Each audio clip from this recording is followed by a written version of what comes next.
Kojo phone chroma. Pacho my MP ewo fancy ayobi. Mate, that's Gabibine. Oh, there be. Although number mommy say, open my sempa na main fro. Tienne mommy fro. No, I'm not getting on anymore. There be sending me message on Facebook. Maybe something no problem. Me pacho mate. Mate, me that's a why.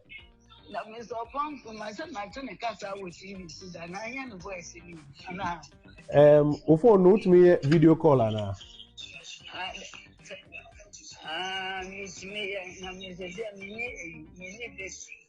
Enka o to me, enka o data, enka me a video call ma who say me.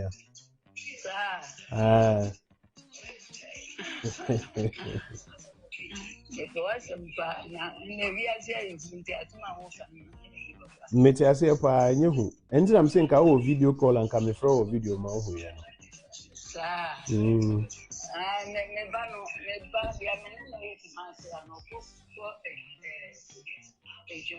Okay. Mate. Me that's it. Why? Yo, bye. But when you video call now, don't say me. Aye. Yo, bye. Aye. Okay.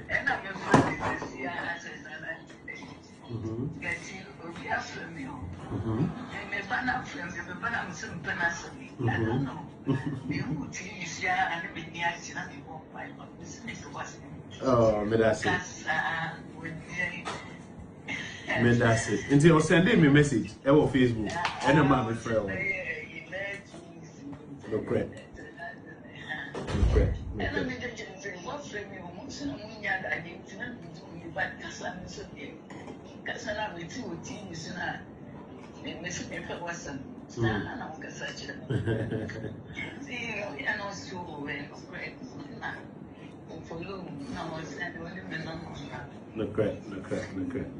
Hey, man.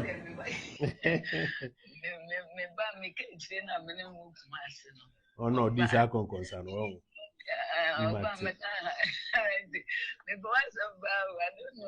That's it. But you are Kaiwan Pai Bomenwani here. Why? That's it.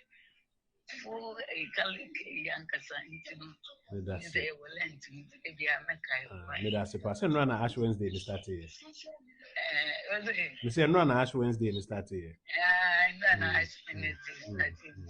And then Patria no kind of why? List me number into a woman. Yeah, entire neighbor, but a woman of her back could be a meeting.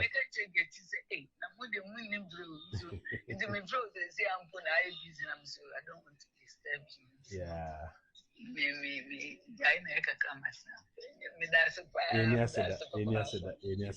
Until all the best. Next year, I know some mommy. Why? Bye.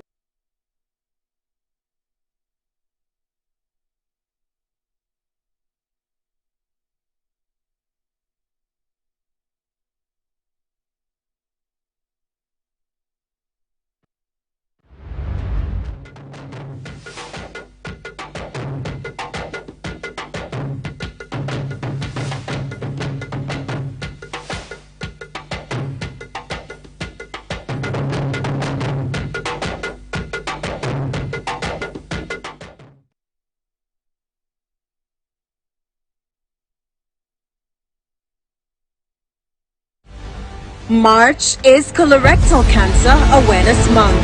Have you attained 45 years and older? Notice blood in your stool, a family history of cancer? Then don't wait to have a colonoscopy. Early detection of cancer and effective treatment save lives. There are weak points in the development and spread of cancers of the large bowel that we have control over to stop, to reduce the incidence and deaths from these cancers. Achieving this success depends on you and me. We are fully prepared. What about you? Visit Mintuba Hospital and Colorectal Center today or call us. Mintuba Hospital, first Ghana Colorectal Center, in to serve a peculiar health need. Hey, Unia, new release in Yana. Kaya gum.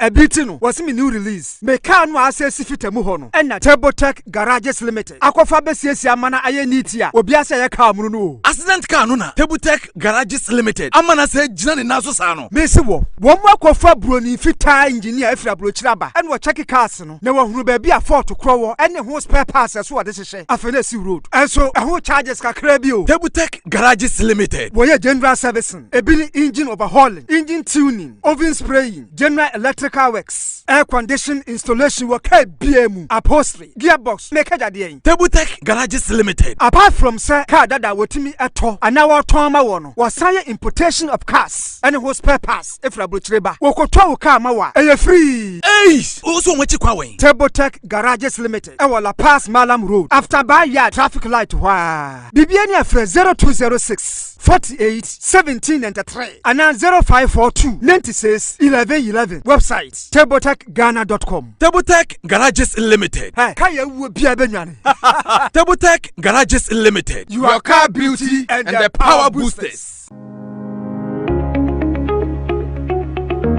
Looking for comfort, convenience, and class all in one place? Welcome to Stay Easy Apartments on Conference Center, where modern living meets exceptional service. Whether you're staying for business or leisure, Stay Easy offers you a home away from home. Spacious and well-furnished apartments, pool, gym, and everything you need to relax and feel at ease. Planning a meeting, workshop, or special event? Our event ground and state-of-the-art conference center is designed to host your events and bring your vision to life. From corporate gatherings to private functions, we provide the perfect space, supported by modern equipment and a professional team ready to assist you. At Stay Easy, your comfort and success are our priority. Book your stay or reserve your space today. Call us at 020-739-1473 or 0244-226367.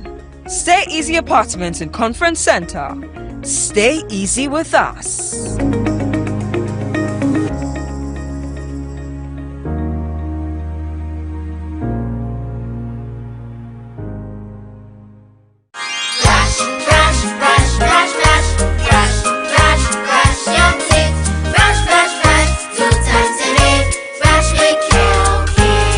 Hello, my friends. My name is Kelkit Toothpaste. Wow. I was made to be gentle on your gum, but protected.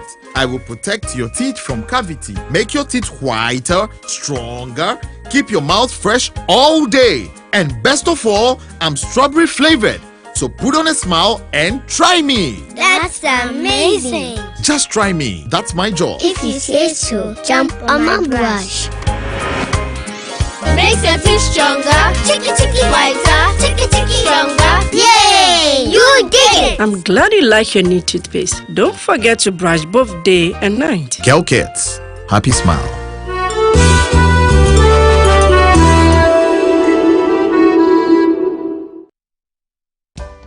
In my line of work, a confident smile is everything. Kel Charcoal Toothpaste keeps me on top of my game and ensures my smile is always radiant and bright. With the tiring nature of my job, we spend several hours under the scorching sun. To keep our teeth white and our breath fresh all the time, we use none other than Kel Charcoal Toothpaste. Kel Charcoal Toothpaste. You're on a Kessie and in a kit one. Samayo Kendini, who be here, Semetra Sapapadia to a mammy manful. Kel Charcoal's natural ingredients, and a bomb is so buying, and manis ring, Nessansu Mama Hotel so a will beg you. Kel Charcoal Toothpaste. Choose Kel Charcoal Toothpaste for anti-cavity, whiter teeth, and fresher breath all day. Available in 80 gram and 150 gram. Grab yours today. Kel, happy smile. This advert is FDA approved. Yes, next. Hey, Nadia Benson, Asamo. Me didn't tum Mr. Friend, Calico, just call me cockroach. Now, Mr. Friend, me once now. Hey, you. Improve car. Yeah. Captain Mosquito, double the action.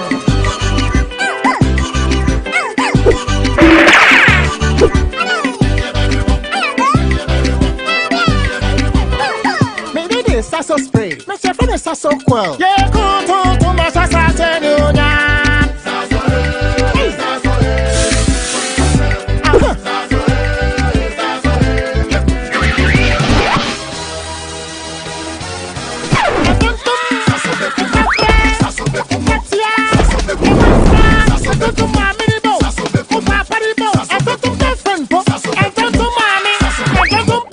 Sasso. Come on, Tom Preco.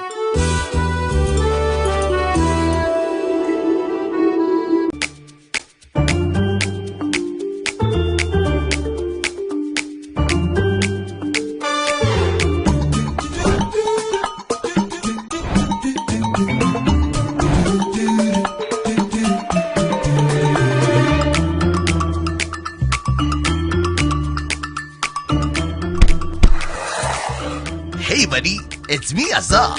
Yeah, me now they see. Hey, you look fresh. Hey. With your label today. Wait till you see what's inside me.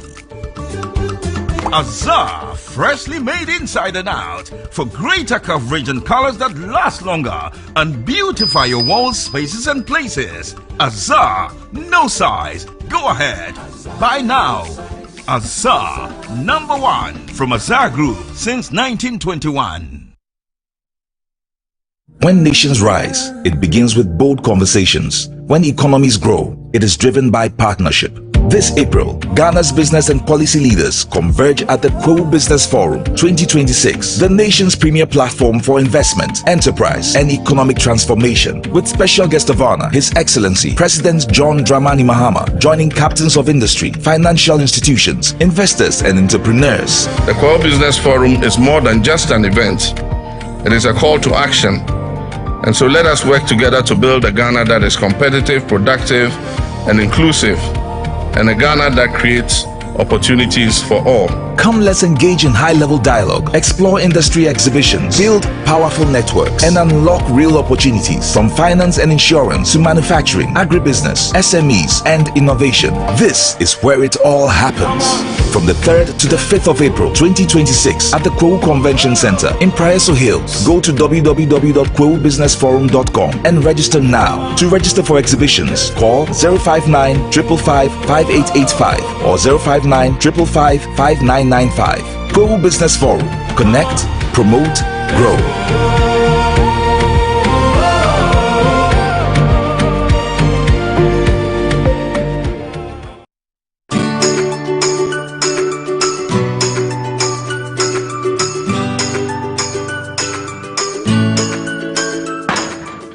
Hey, Banty, why you there? Wallahi, today you go give me my money. Oh, my guy, what's up? Oba 179 and baby. Scan on ASA. 500 cities per.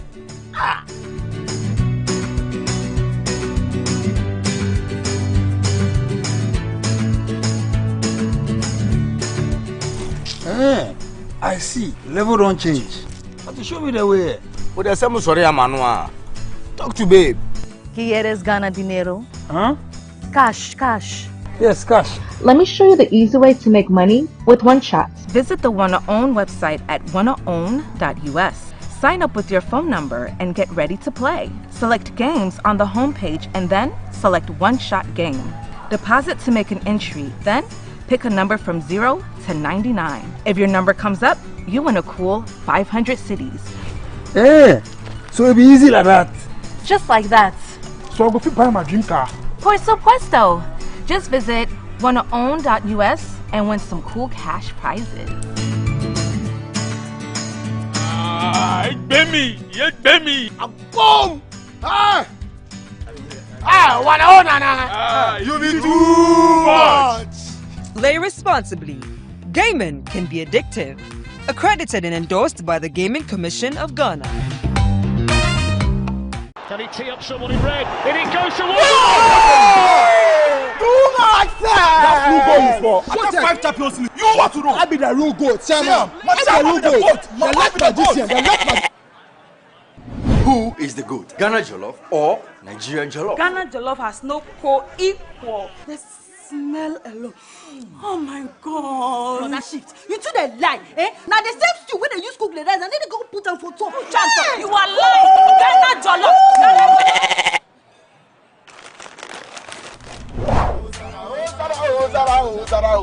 And you be here, forget everybody, yeah? My guy. Put some respect on the goat. On the goat. The only goat I know lives in Tama. Every year, we dey give to you back. We are talking about PET. I want to hear the face. Except be the goat, huh? My guy, he be the goat. Though our choice of goats may differ in football, music, and jollof, Alomo Bitters always brings us together. Alomo, experience greatness in every moment. Drink responsibly. Not for sale to persons under 18 and recommended to pregnant women. This advert is FDA approved. Christy bro, Christy bro, Christy bro.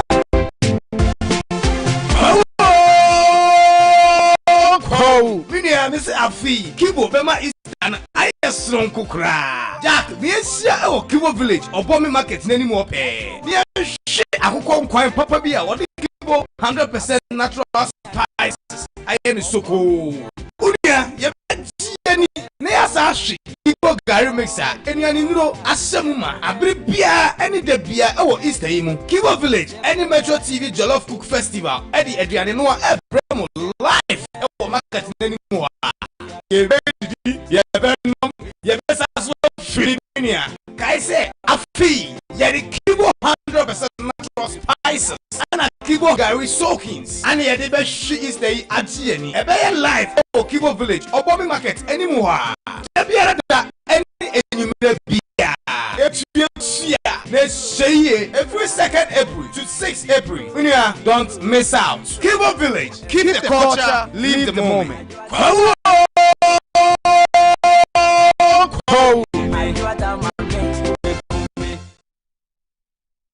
How are you going to say deoxyribonucleic acid in ever? Or what I'm saying doesn't make sense. How are we going to say molecules?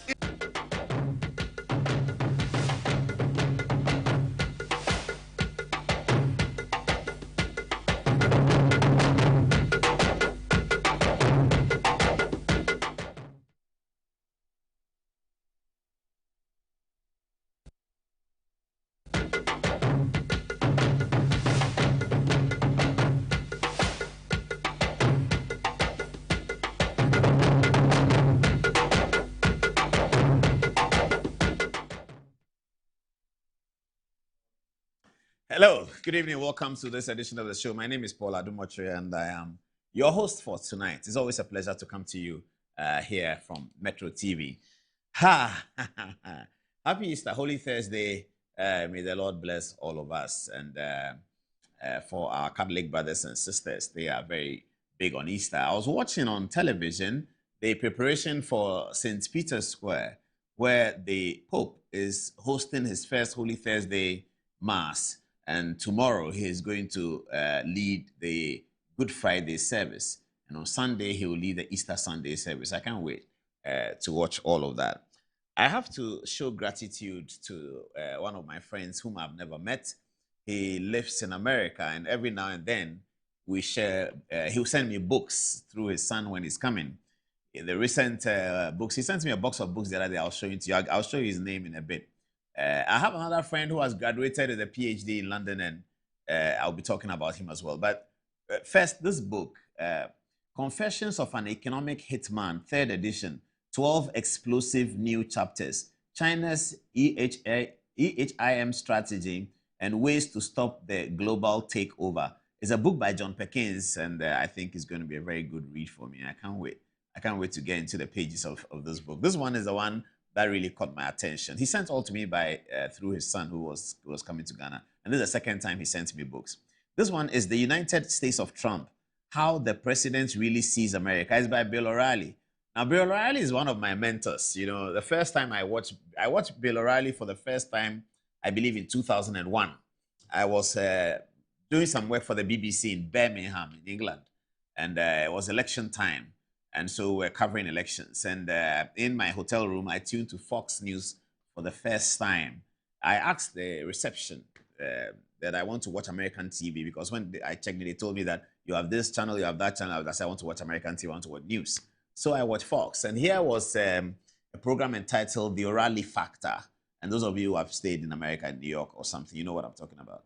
The O'Reilly Factor was a huge program. Now, if you look at how Good Evening Ghana became from, say, 2018 in the feisty editorials, it was a pick from the O'Reilly Factor as way back as 2001, 2002. Since then, anytime I go to America, I will always watch the O'Reilly Factor. You know, and unfortunately, you don't get Fox in Africa. DSTV don't have Fox. They have Al Jazeera and CNN, but they don't have Fox. So you don't see. O'Reilly does not work at Fox anymore. He had his own difficulties and he left. But he wrote this book entitled The United States of Trump, How the President Really Sees America by Bill O'Reilly. He's a former, well, they call him here author of 15 bestsellers, but he's a former news anchor, top news anchor of Fox News, Bill O'Reilly's book. And then the other book he brought me was White Malice, the CIA, that's the Central Intelligence Agency, and the covert recolonization of Africa. That's a bullet. That's an absolute bullet.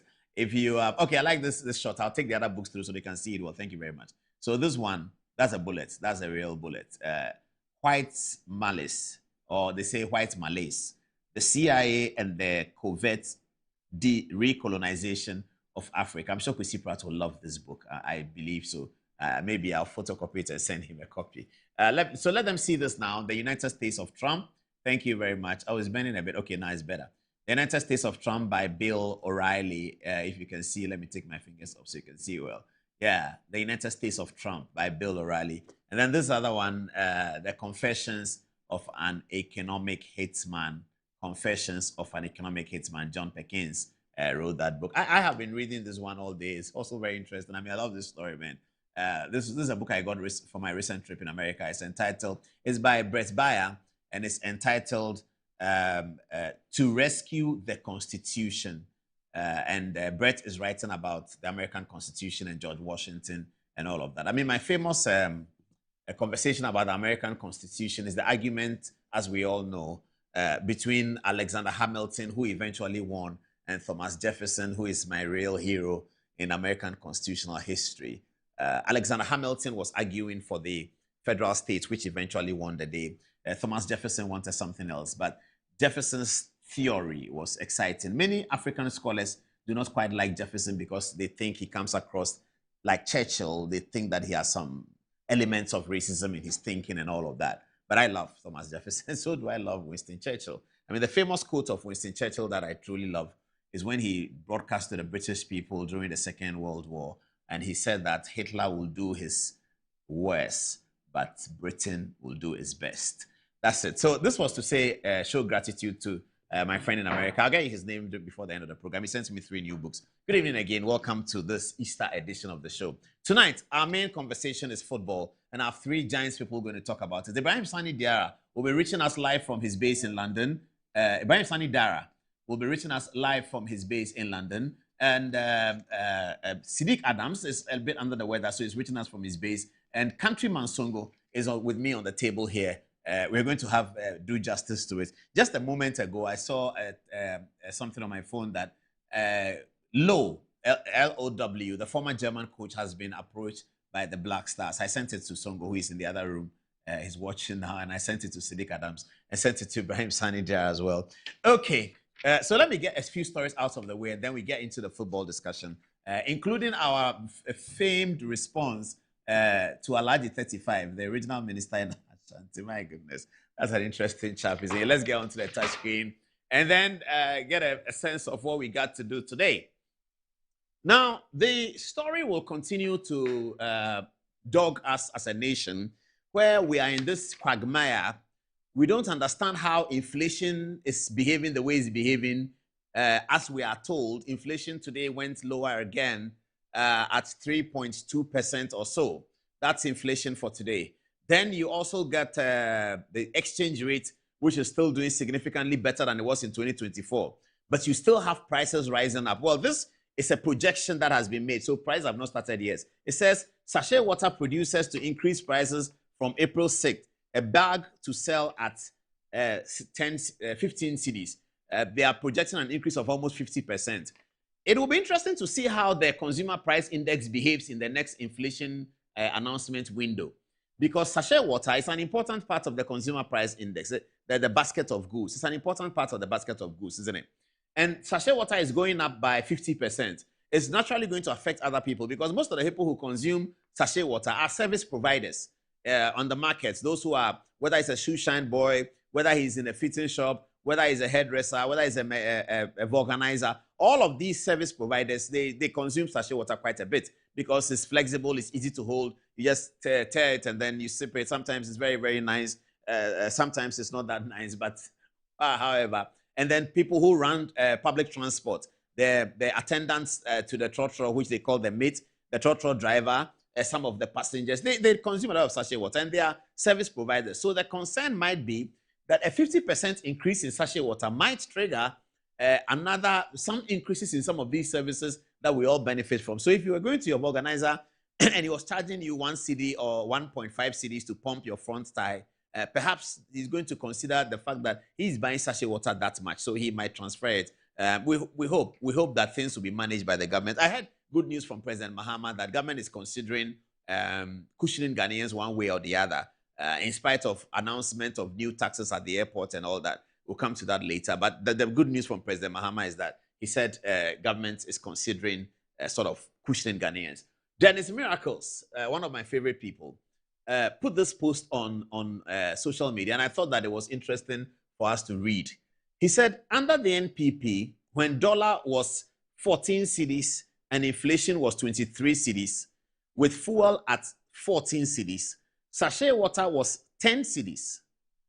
Under NDC, dollar is 10 cedis.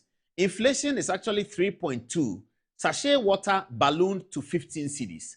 But an NDC man will tell you that it is better now. We will have to resolve this conversation at some point. Why is the thing not adding up? There are people who have studied economics. Is there anything like that in the world? Is there anything like that in the economic theory? I mean, what kind of theory is it? What is it? How does inflation show so low? The exchange rate, which is the main medium of transaction, also show so low, especially coming down from what was an unbearable situation.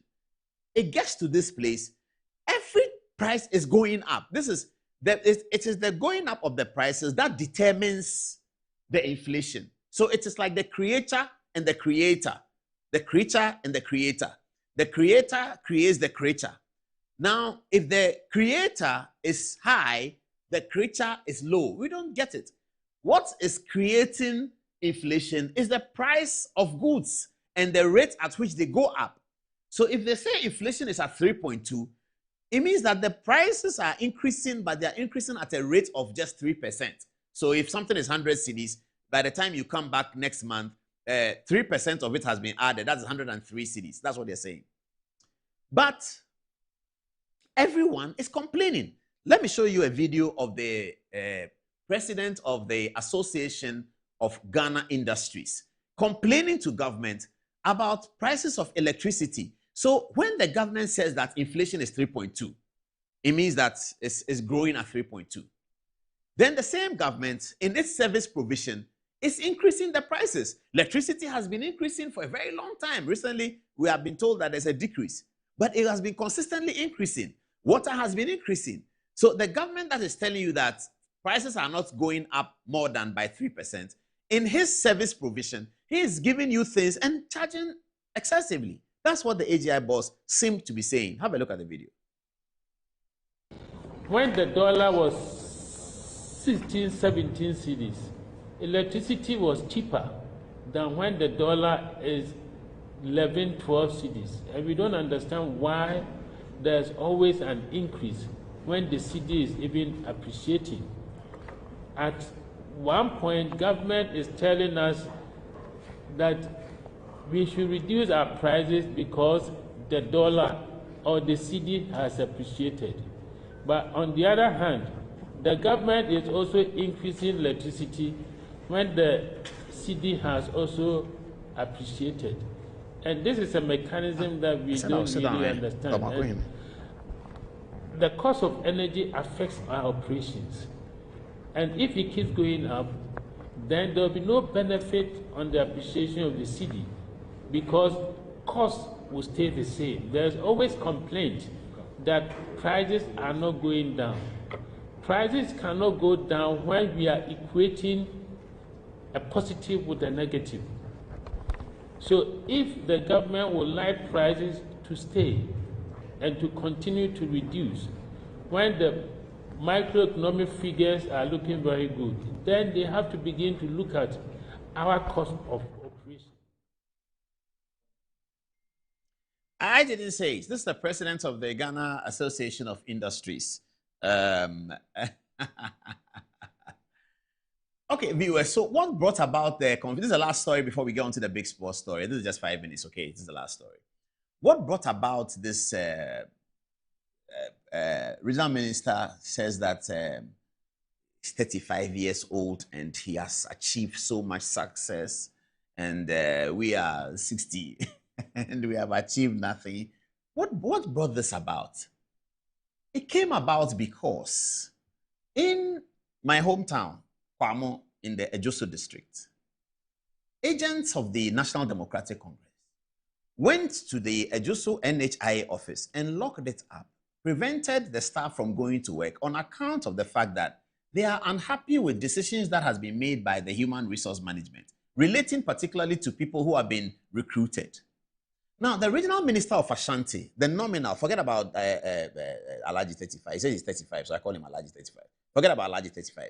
The regional minister of Ashanti, the nominal figure, the regional minister of Ashanti, that authority, he is the chairman of the Regional Security Council. The Ashanti regional minister represents President Mahama in the region. He is the president, the chairman of the Regional Security Council. So the police commander in Ashanti region reports to him. The brigade commander, that's the second brigade, what do they call it these days? Northern Command, reports to him. The director of customs, if there is any there, reports to him. The boss of the Ghana Revenue Authority reports to him because he represents the president in the region. So I was telling him that for you to be there and people go to Ejoso to go and lock up that way is dereliction of your duty. So wake up and stop playing. And then he took offense and says that he is 35 and he has achieved so much. Anyway, let me get on the touch screen and let's see what we got for him. Let's go to the touch screen. Let's go to the touch screen. We'll play you the montage first. Ghana, land of freedom, toils of the brave and the sweat of their labors, toils of the brave which have brought results.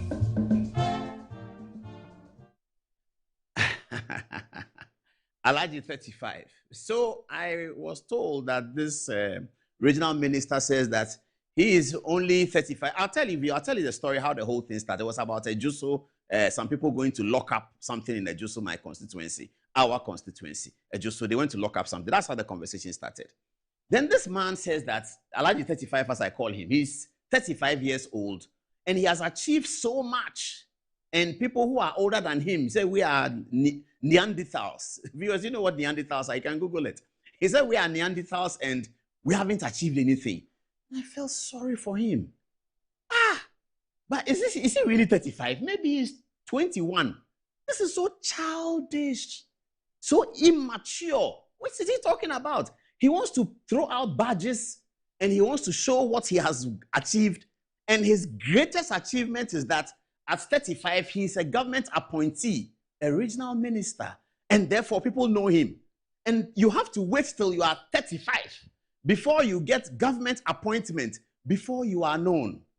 That's serious and that's embarrassing. 35, and you are bringing this into competition, that your trajectory of your competition is that at 35, you have achieved a lot because you had to get a government appointment before people know who you are.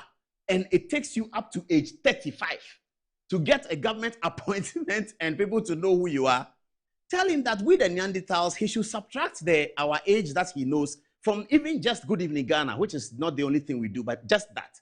And he will find that at age 26, 27, 28, 29, we were holding the country on politics. 29-year-old boys, 28-year-old boys, we were holding the whole... What is this?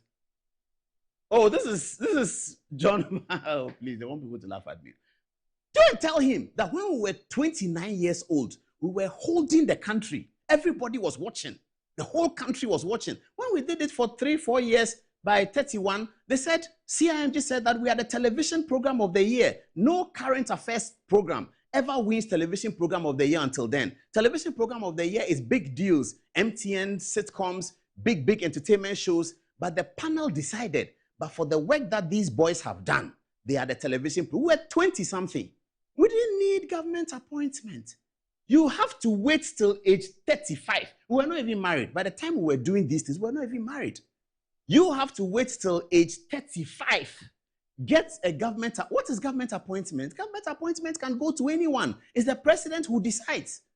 What is government appointment? I was so sorry for the guy.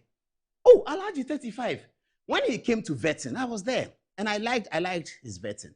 Some of the NDC people were asking questions. Who is he? Who is he? And one person I remember said that, oh, Owahine, he's the nominee for it. They said, oh, his name is not Owahine. And they were correcting him.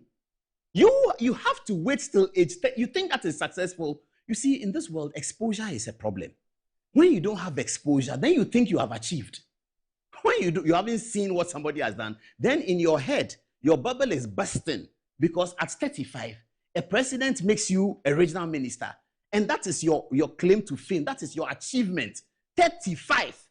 Oh, well, some people were known 29, 27. You see, viewers, if you are a lawyer, your family will know that you're a lawyer. Your friends will know that you're a lawyer. Few people will know. When the whole of Ghana gets to know that you're a lawyer, it often means that you have done something of consequence in the law practice. Something consequential. That's why the whole country is hearing about you. That's why the media is mentioning you. Because you are a lawyer who has now reached consequential stages so that the nation gets to know about you. So if you're a footballer, your friends will know that you're a footballer. Your family will know that you're a footballer. By the time the whole nation knows that you are Mohammed Kudus, it means that you have done something of consequence. That is why they know that you are Mohammed Kudus. But this guy sits in Ashanti region and says that he has achieved so much. And the so much he has achieved is that at age 35, he is known by people because he got a presidential appointment. And he says that I'm 35 and I'm regional minister and you are 60 and you are nobody. Really? Has he read the history of things? I am disappointed and surprised and embarrassed for him.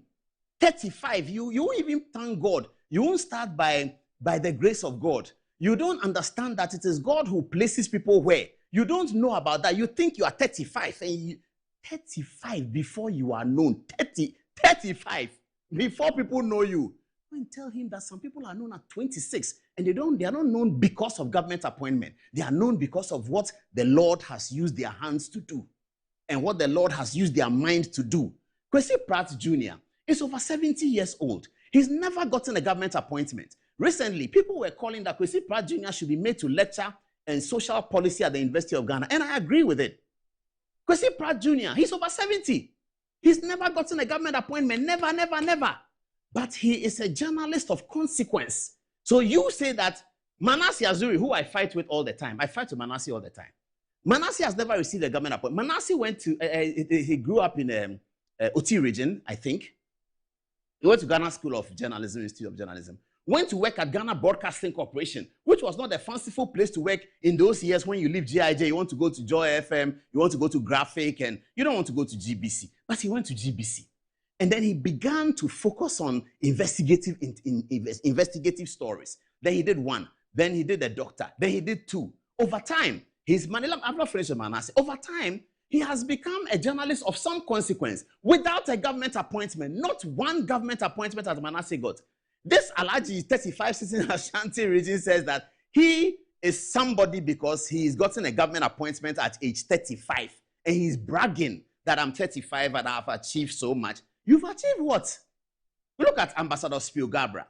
Ambassador Spielgabra got his first government appointment in 1993. By that time, he was already a star at the African Development Bank. Ambassador Spielgabra was already a star. He didn't need government appointment to be Ambassador Spielgabra. He didn't need it. The government appointment needed him. He didn't need it. That's the difference. The government appointment needed him. Let's see, who else do we have? Who else do we have? Let's move on. Let's move on very quickly. We don't have to spend too much time on this one. So viewers, you see the point. You see the point. You don't have to brag that I'm 35 and I have a government appointment and therefore you are nobody, I am somebody. You can't wait till you are 35. Look at Professor Frimpong Boateng. Look at Professor Frimpong Boateng. He didn't need government appointment. The government appointment needed him. When he came to be cardiothoracic, it's not a government appointment. I hope that the youth who are watching do not think that their measurement of who they are is because they have a government appointment. I'm very surprised and shocked at this young man. That you have a government appointment and you are waiting till age 30. Please tell him that people get to known before they are 35. 35 is too old to be known and to be known through government appointment. See this gentleman here. I fight with him all the time. In fact, if I show you my text message with him, and he knows, he'll tell you. I won't show it publicly. He knows, he'll tell you. If I show you my text message with him right now, we are fighting. He's Tamaklo. He's at the National Petroleum Authority. One day at the Supreme Court, Dr. Zaneto Rawlings developed a presidential ambition. But of course, Zaneto Rawlings had been studying abroad. So she has spent a lot of her time abroad. But she's JJ's daughter, and therefore she's from the belly of the NDC. There was some confusion in the NDC. Some people didn't want her. And she was fighting with a cabinet minister, the minister for labor at the time. Something. He was the minister for labor at the time. He was the representative of NDC in Osu. That's Colorectal. Zaneto Rawlings wanted to become. Zaneto Rawlings went to primaries with him. And the cabinet minister was seeking to disqualify Zaneto Rawlings on account of the fact that she's not a registered voter. This young man stood up, went to the Supreme Court, and made an argument. And that has become the law today. Until then, the law was hazy in our minds. And we thought that if you are not a registered voter, you cannot run for primaries. He's argued strenuously before the Supreme Court, and successfully too, that the issue about qualification for member of parliament arises when the Electoral Commission demands it. It doesn't arise before then. He didn't even win a unanimous decision of the Supreme Court. The Chief Justice, Eni Yeboah, was against him, but the majority of the panel voted in his favor against the Chief Justice. When he wasn't Chief Justice at the time, he was a Supreme Court judge, as he then was. Then when he went for vetting Justice Eni Yeboah for his position as Chief Justice, the question came up. Eni Yeboah reiterated his view and said that the Supreme Court was wrong. But the young man's argument had been sustained by the Supreme Court. I know he's NDC, and we are in different political parties. But I called him and said that for this thing that you have done, come on Good Evening Ghana, let me interview you. You've done a great job. He came, and I interviewed him. I congratulated him. He didn't have government appointment. Yeah, today he has. But he didn't have government appointment then. So please tell Alhaji 35 that to get government appointment at 35 and feel that because of the government appointment, you are better than somebody, that is crass. Absolute crass. As I'm the day, look at all these young men. Look at them. Look at all of them. Have they got government appointment? Look at it. Has he got government appointment? Oh, Junior Agogo, may he rest in peace. Did he have government appointment? So to be able to become a Ghanaian of consequence, you can become a Ghanaian of consequence by the God blessing the work of your hand, God blessing the work of your head. Look at Mohammed Kudus. Has he got government appointment? This guy sits there and says that he's got government appointment. Therefore, there's a Facebook guy, Yawin Sako, who wrote something. Yeah, he wrote something. It is for Owahene, regional minister. Let's see it. Let's see it. Here it says that if our political party culture had serious learning organizations, a 20-year-old entrant could go through stage 1, foundational formation, year 1 to 3, Ghanaian political history, party ideology and philosophy, African political thought, development economics, ethics and public leadership, reading list and writing assignment. Stage 2, policy apprenticeship, attachment to MPs, MMDCs, ministries, participation in policy labs, exposure to budgeting, procurement, planning, rotations across sectors, hence health, education, and local government, to rotate them. 3, leadership grooming, year 7 to 12, mentorship by senior party leaders, training in negotiation, communication, governance, internal exposure, study visits, exchanges, evaluation based on competence, not loyalty. Stage 4, parliamentary primaries, district leadership, policy roles, party executive positions. This is how you build a governing class, not a shouting class. Thank you, Yaonsako. One of the fantastic Ghanaians. Yaonsako has never had a government position. He's a Ghanaian of consequence. In fact, he's a Ghanaian of global consequence. And you become... So if Alhaji 35 wants to go through this, but tell him, he can read our book. If he reads this book, Alhaji 35, please give him a copy. If he reads this book entitled Africa's New Constitutional Leadership, 77 Stories That Defined Ghana's Fourth Republic, he should read it. Please, let him read it. Let him read it. He'll be able to go through all the steps that Yaonsako talk about. But I was completely disappointed and overwhelmed.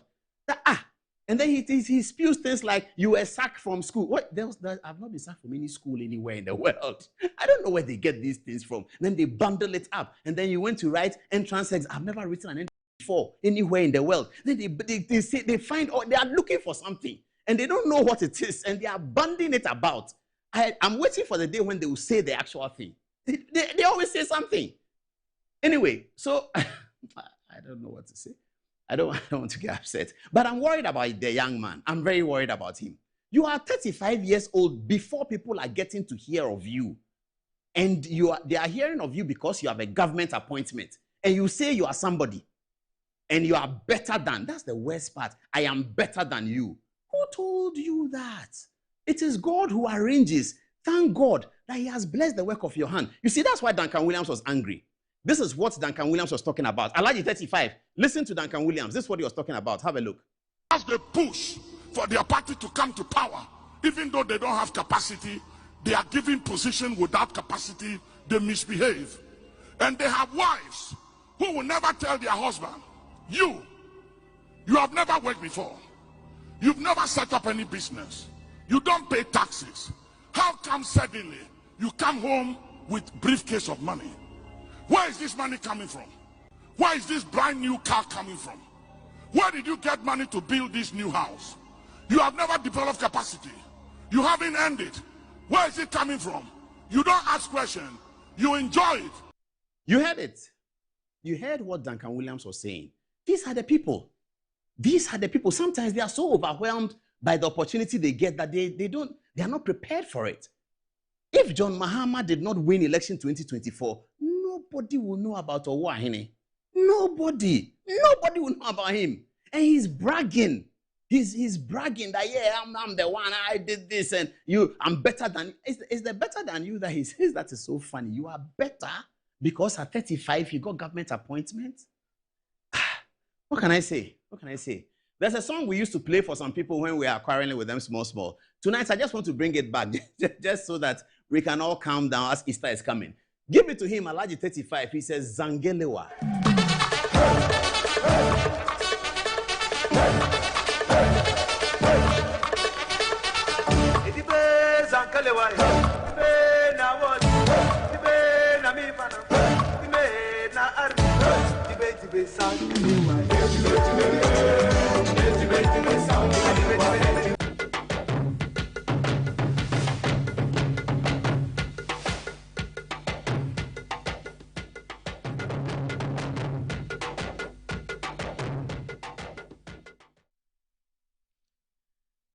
Holy Fathers. Yeah. You remember that song we used to sing in the Catholic Church? It's Easter. I'm really feeling Catholic tonight. We will be celebrating the death and resurrection of our Lord Jesus Christ on Friday and Sunday. Okay, football discussion ready. Joyce Aye's 80th birthday will not be overlooked tonight. We will be mentioning Madame Joyce Aye, Madame Joyce Rosalind Aye, who celebrated her 80th, glorious 80th birthday. We'll talk a bit about that. And then we'll be promoting our Tuesday program. The LGBT question is coming to hit hard. Reverend Intim Fojo will be in the studio on Tuesday, but he's telling us tonight, as we speak, that there's an LGBT conference going on in Ghana right now. Is it true? We'll take you on the touch screen. We'll try to register into the conference and see what happens. We'll do that just for 5 minutes, and the countryman Songo and the crew will set up. Let's take text messages now. Just before we do the Joyce Aye. Shall I begin with Fatih? Okay, Fatih, what are people saying? Interesting conversation. So, We have Sugri Jonas saying that this is very sad. Paul has never been sacked from any school. Must you lie to make your point? Junior Agbar from Tamale says, maybe the Ashanti Regional Minister for God, that you can be a minister today and tomorrow. You will not be there again today. It's for you, tomorrow is for another person. Never believe that you are the only person God loves because of what you've gotten in your life. Nana JB says it's sad that now people see government appointment as an achievement without any work experience. Nana Owusu says Sam George has got a missed call tonight. I think he should do the honorable thing by resigning rather than baffling us. Indeed, he's one of the greatest genetically modified liar of all time. And lastly, coming from Chris Ado, it says, just look at how he was arrogantly describing the sitting president then. Today, he's telling us that he did it to bring his party and JDM to power. Therefore, he's done with his campaign about the anti-LGBTQ bill. Such a hypocrite is being glorified by some section of Ghanaians. We are died as a country if characters like this are our leaders. Anzaba. Thank you very much, Fatih. Coming from Veronica, she says, Paul, don't waste your time on these education without experience boys who they envy you. Shadrach Aintree says, if not government appointment, would we even have known your name? Anyway, he's 35. Let him enjoy his time. Geoffrey says, Paul, this increment of sachet water is probably going to be 15 cedis. And it will surely lead to a 100% increase in the sachet price from 50 pesos to 1 cedi. My reason for this conclusion is that traders are no longer accepting the smaller denominations, specifically 10 pesos, 20 pesos, and 5 pesos. The government should address this issue.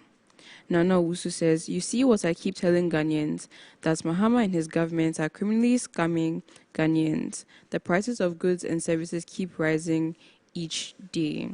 And lastly, from Master Planner Jr. from Kintampo, he says, I believe this government is using AI ChatGPT to manage the country.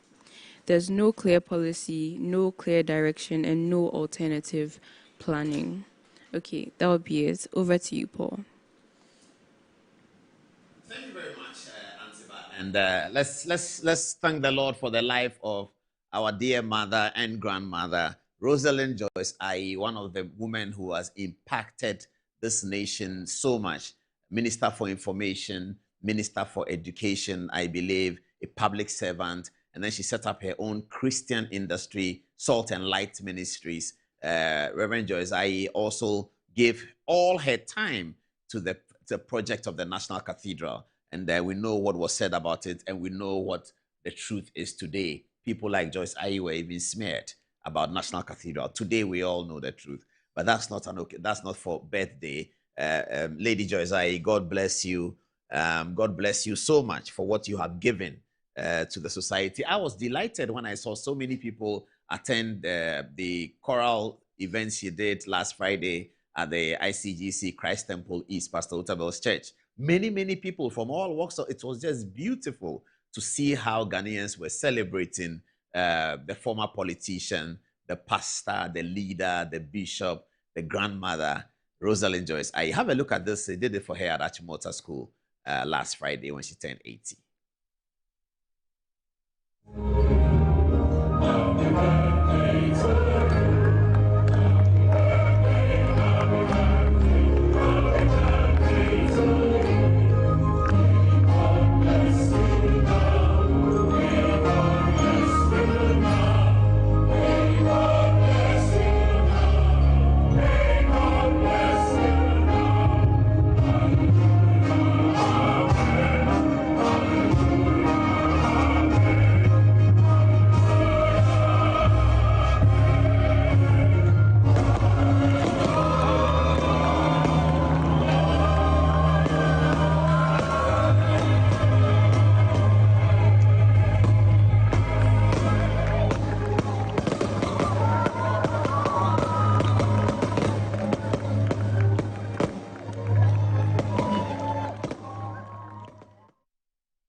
That was Joyce I at 80.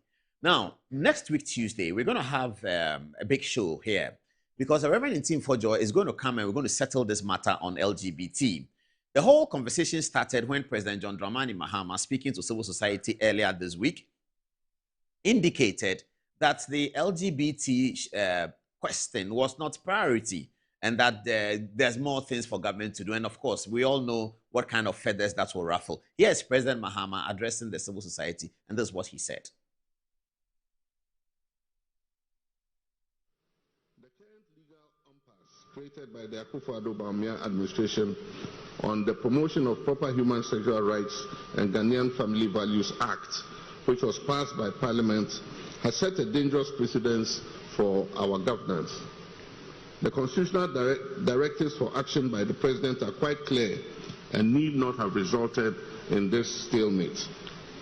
As I have publicly stated, I'm a proud member of the Assemblies of God Church, and my faith does not permit same-sex marriages or relationships. No.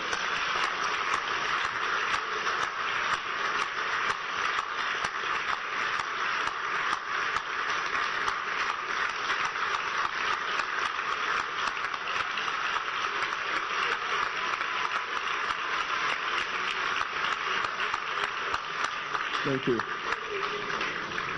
My faith does not permit same-sex marriages or relationships, nor does it endorse human-animal relationships, or does it allow people to change their gender as they wish. This is a fundamental belief that I hold and is grounded in my faith.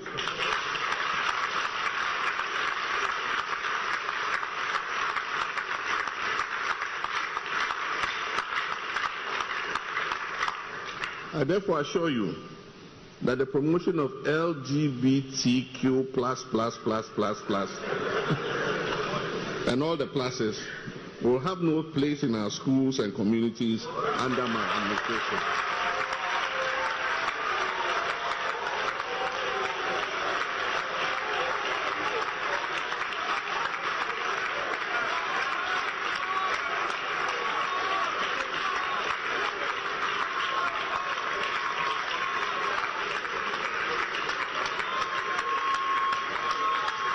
Thank you. Regarding LGBTQ plus issues, it remains a highly emotive and sensitive issue, even in the most advanced liberal democracies.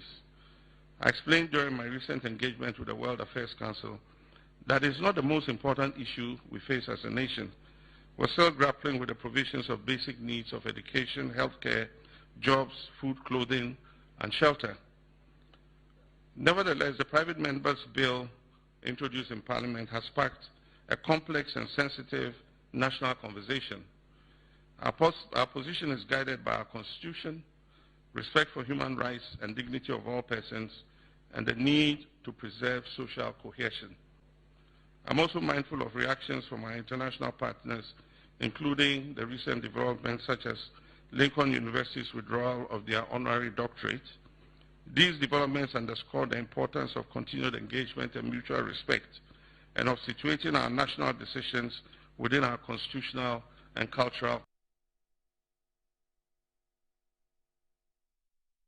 So that's what conversation. President Mahama promising boldly with a lot of verve that he was going to end LGBT as president of Ghana. I saw Reverend Abraham Lamte, excitedly clapping his hands. Tonight, I'm so sorry that I'm a big member of the charismatic mission and the body of Christ.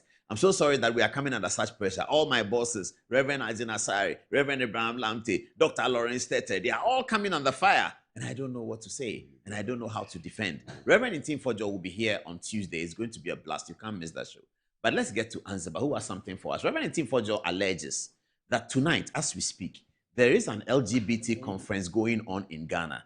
Anzaba is going to help us to access that document. So go on. So she's typing into the site. So the site is Academic World Research. And then she is into Ghana. So she's going to search LGBT. I hope the camera is getting, yeah, okay, great. So she's searching the LGBT. It says look for more options. International conference. Okay, what are we saying? Okay. International conference, call for papers, LGBT activism. Where are we going to see Accra? Moment, what is he saying? Ah, okay, it's here. Okay, Ansba, thank you very much. You can go. So this is it. Thursday, April 2nd, 2026. That's the start date. Registration deadline was Monday, and it's happening in Accra. Is here. Kempinski Hotel. That is what has been advertised. Venue is Kempinski Hotel, Gold Coast, Ministry 66 Gamal. That's the address. And then the event is taking place right now, Thursday, April 2026. It's an LGBT event. My goodness, this is serious matter. Reverend Tim Fojo gave us this information, and we challenged him, and he said, if you doubt, go into the thing yourself. It's happening. But if you go to Kempinski, they will not let you in unless they know who you are and you are part of it and all of that. It's happening in Accra. This is happening in Accra right now. The LGBT conference is happening in Accra. What President Mahama said, that LGBT is not a priority. Viewers, imagine if Akufo-Addo had said that. Akufo-Addo, you know the way they talk about his English. Akufo-Addo has said, fellow Ghanaians, LGBT is not a priority right now. I'm going ahead with the roads and bridges for Ghana beyond aid. No LGBT, we won't do it. If Akufo-Addo has said LGBT is not a priority, my goodness, Sam George, the most sought after minister on Twitter is Sam George. He's the most sought after minister. I saw somebody write something that NDC is giving Sam George $205 million together with his deputy who doesn't understand coding for them to do AI. My goodness, this is a serious matter. Well, Ghana, why have we committed some sin somewhere? We have a deputy minister who goes to vetting and doesn't understand coding. Then he is passed because of his party. Then he is given $215 million to do AI. That same minister and his boss. My goodness. Sam George is the most sought after minister. But my problem is that as a member of the body of Christ, Reverend Archbishop Ajanasari is being talked about. Dr. Lawrence Tete is being talked about. I don't like it. Abraham Lamte is my man. I just love him. You know, the way he loves music. You know, I don't like this. The body of Christ should not be attacked. I don't like this. So please, body of Christ, let's come together and take the same position. The position we took before the election, let's take the same position because the people are watching, body of Christ. The people are watching. And our leaders must be held in high esteem. We should not, as body of Christ, allow our leaders to be held down. So please, let's tell our leaders in the body of Christ, we took a position against LGBT in 2023, 2024. Please, let's stay with the same position. Let's react to things that seem to be procuring LGBT into our society the same way we reacted when it was the other time. Because otherwise, the body of Christ is not for us. We are holding it for our Lord Jesus. Let's not embarrass the body of Christ.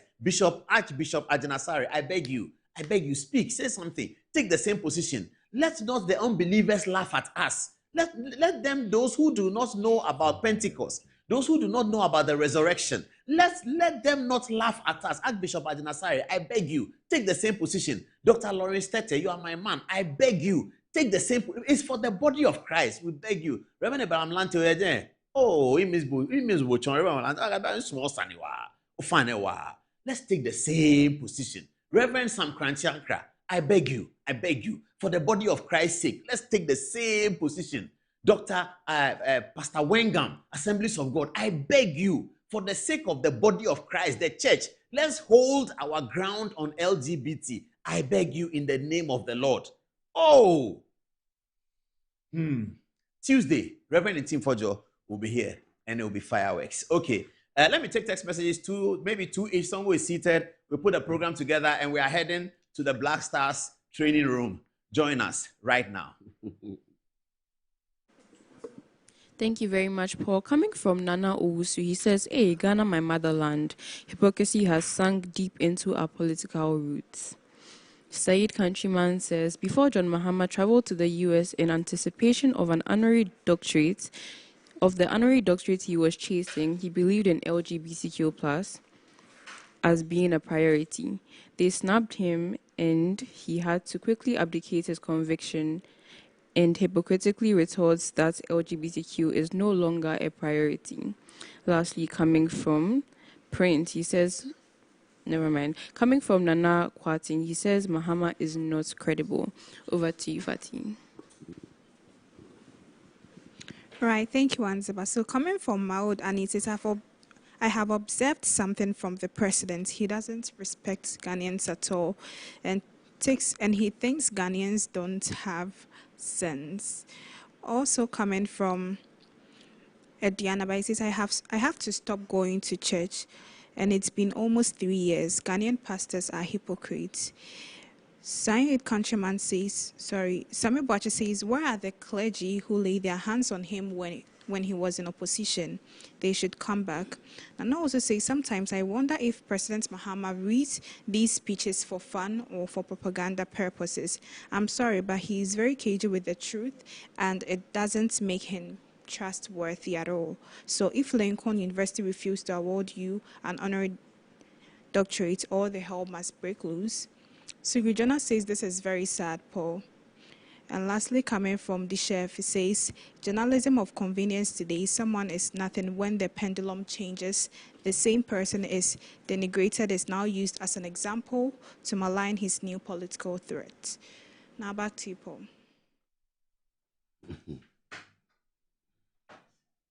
So let's get to football now. And I was enjoying the text message. I like the last one, actually. Countryman Songo is in the studio. And the big story that hit us on Tuesday night, and as I said before, on Tuesday night, we were not going to have a show, took a short break, but the news came and we had to deal with it. I was in faraway United Kingdom and I spoke to Countryman Songo and we tried to do something. We apologize again for the technical hitches of the day. But the news has stayed where it is, thankfully, and so we can have the same conversation again tonight. The Black Stars have fired Otto Addo. Joining us in the conversation is in the studio is Countryman Songo. Openi Wadaroma, yeah. Fire for fire. More fire. So no need to talk about the coach. We'll talk about the coach. We'll come there. We'll talk about the new coach. You're fired away. You're fired away, but we'll talk about why talk about the coach? We'll get there. And then online, joining our conversation is Ibrahim Sani Diarra. They're going to put them out very soon. You see Ibrahim Sani Diarra on the left of your screen and Siddiq Adams on the right of your screen. Ibrahim, Abuchi Ayade. Hello, Paul. Yakake Senior. Siddiq Adams, good evening. I hope you are feeling better. Yes, it's a bit better now, Paul. Well, I was discussing with Songo that should I speak to Ibrahim Sani first because he is official. Then I come to Siddiq, then I come to him. Say, no. Let me start with fire. Let me start with fire. So let Songo start. Songo. So where are we? Where are we today in Ghana football? Well, where we are now, we have to get a new coach. That's what we are speaking to you as well. But are we in crisis? Are we good? Are we halfway? What is it? Yeah. We are not in crisis, but maybe a very tight corner. But we have to make sure we can get ourselves away from it. Is it too late? Was it too late to? Yeah. Too late. It was long overdue to at least change the coach, or maybe for now we need a coach that with a word. Like somebody who can manage the team, will be the face of the team. Some will be the face of Black Stars as a now they call World Cup, because I mean situation here, we don't have much time. GFA President Keto Kreko say he doesn't regret working with Otto Addo and choosing him over others. What is that seminar? Who is saying? That's him. So no opinion. But he's the decision maker. Well, I mean, he's not the only decision maker. He's the head. And what has happened? At the end of the day, you understand? At the end of the day, me Black Stars coach, the winning percentages somewhere 30%, 33% there, or 33 point something percent there. I mean, we what has happened to the Black Stars now? Where are we now? Black Stars football. They say conform. We instead of say we see a quay and above form. You understand? So only opinion, only the no feel say be still a bit me here. even when we were not able to qualify for the AFCON, where that was baby, I know see Gina to be able to change the coach and move forward. But still, they kept faith with the coach and they never qualifies in the World Cup in the Quambia, so on in the and yes, we qualified for the World Cup, but how well was the Blasters? You understand? I mean, how well are we playing? Your game, a konenim and I say konenim. Where Blasters we are, maybe a 1 year one Africa ranking, top 10, we are not part of it. Now FIFA ranking, where are we? We are going down and going down. So it tells you, say, Blasters not in konenim, and it's a fact. Recent 2 friendly matches, he say yes. It's like we are just calling players and we are just playing. So we needed to act. But, there's nothing too late. It's a matter of getting somebody here, obit me at the face of Blasters, obit me, I am more professional, obit me, say, Blasters is playing exciting football, Blasters, obit me, I shock the word, with just few, like I said, World Cup, we've gotten rid of our coach. Understand? So it's all about we getting the right person to lead Blasters to the World Cup. For now, that's what we have to do. But if you tell me that Otto, you don't regret, choosing Otto over most of the coaches, or not say any other coach. That is his opinion. That's what I'm saying. But the results, at the end of the day, is the result that tells. The final thing is about results. And what was the result from Otuado?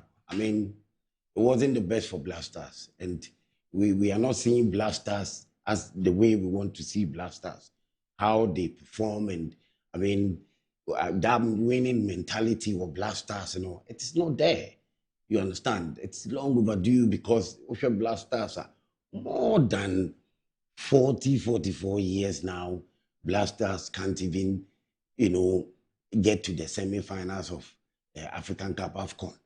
And it's so bad. It's not bad. And you're good in Farmer Ghana football. The way we spend our Blasters, we should get results. We should get something. We are not getting anything. There's a lot of, even this World Cup, about $30 million we are looking for. FIFA money, the taxpayers' money, are buying the government there, or they my Blasters, fundraising. I can see a course. Then all of a sudden, these 2 friendly matches now are desperate in the society. You understand? But it's because as a nation, we saw it. You're doing the qualifiers, your ball. It wasn't really the best.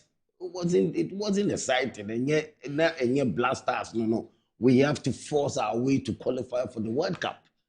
Yes, if you watch Blasters, this is not Blasters. Maybe. And where we started, by now we all think you drew, baby. All think of Blasters, it drew, baby.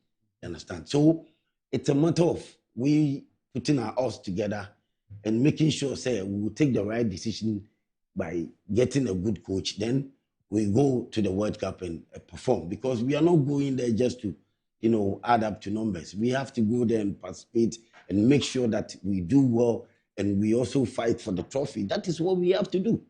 I don't share that notion where people would come to say that, any realistic, say Blasters will go to the World Cup and go to the finals or go and win the cup. So what are we going there for? What are we going there for?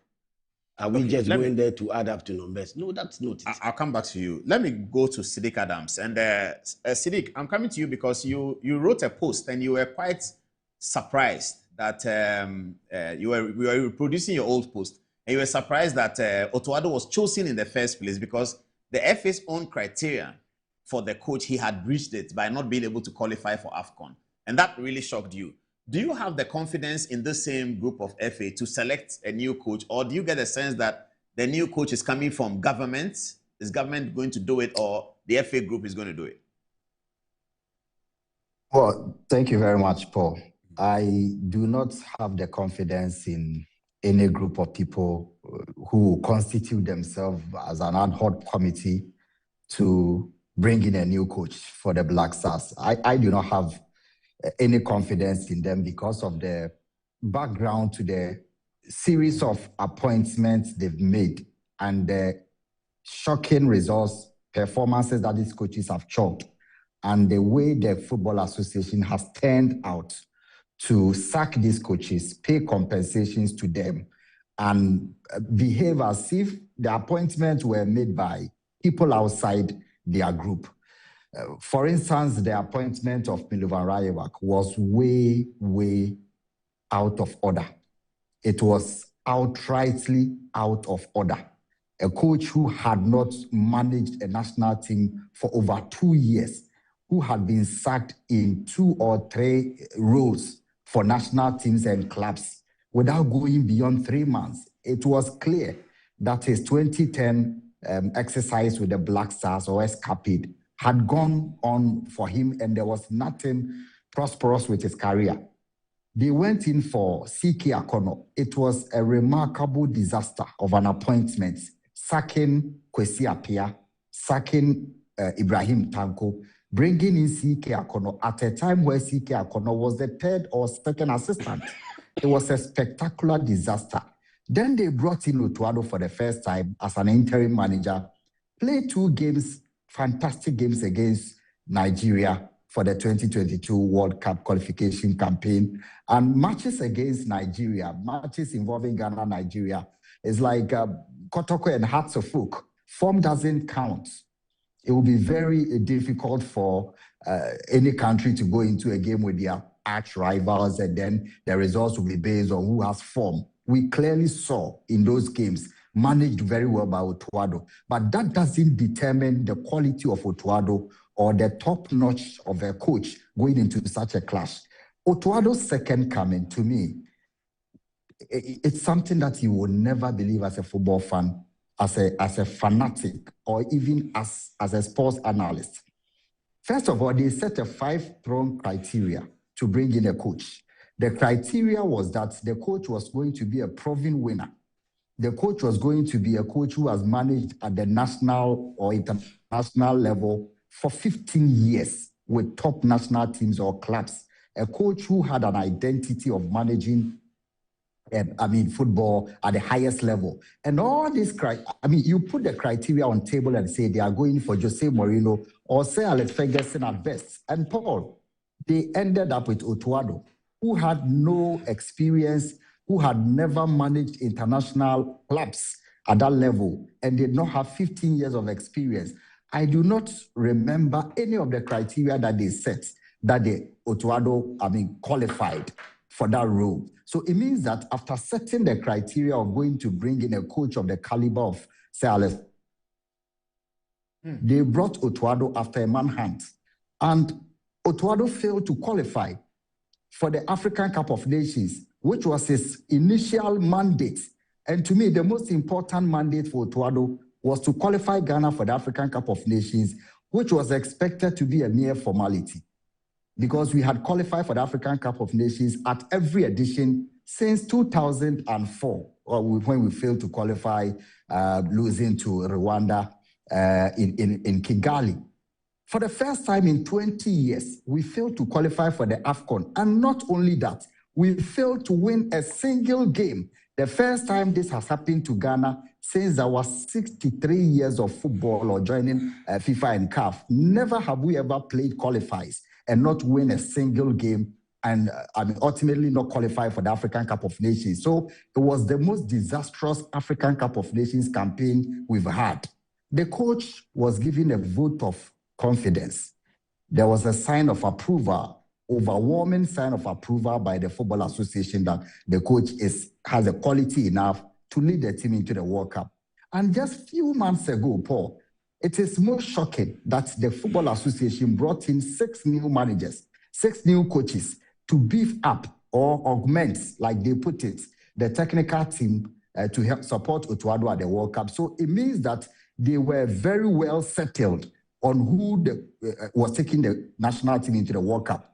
Because to be able to bring in 5 new coaches to augment the coach who was going to the World Cup, you have first of all admitted that the quality of the team is not up there, but you want to support him with pillars or build foundations around him. And these shocks absorbers were going to be the procedural approach that we take into the World Cup. You have a procedure where coaches are making the suggestions, some of them are doing the analysis, and Otuado will just be the head coach who leads the team into selection and other things. Just a few months ago, you brought new coaches to augment the team.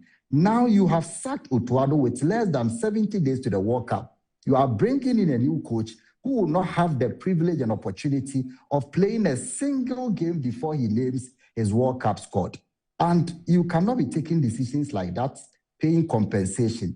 This is entirely different from managing Dreams FC and Kotoko.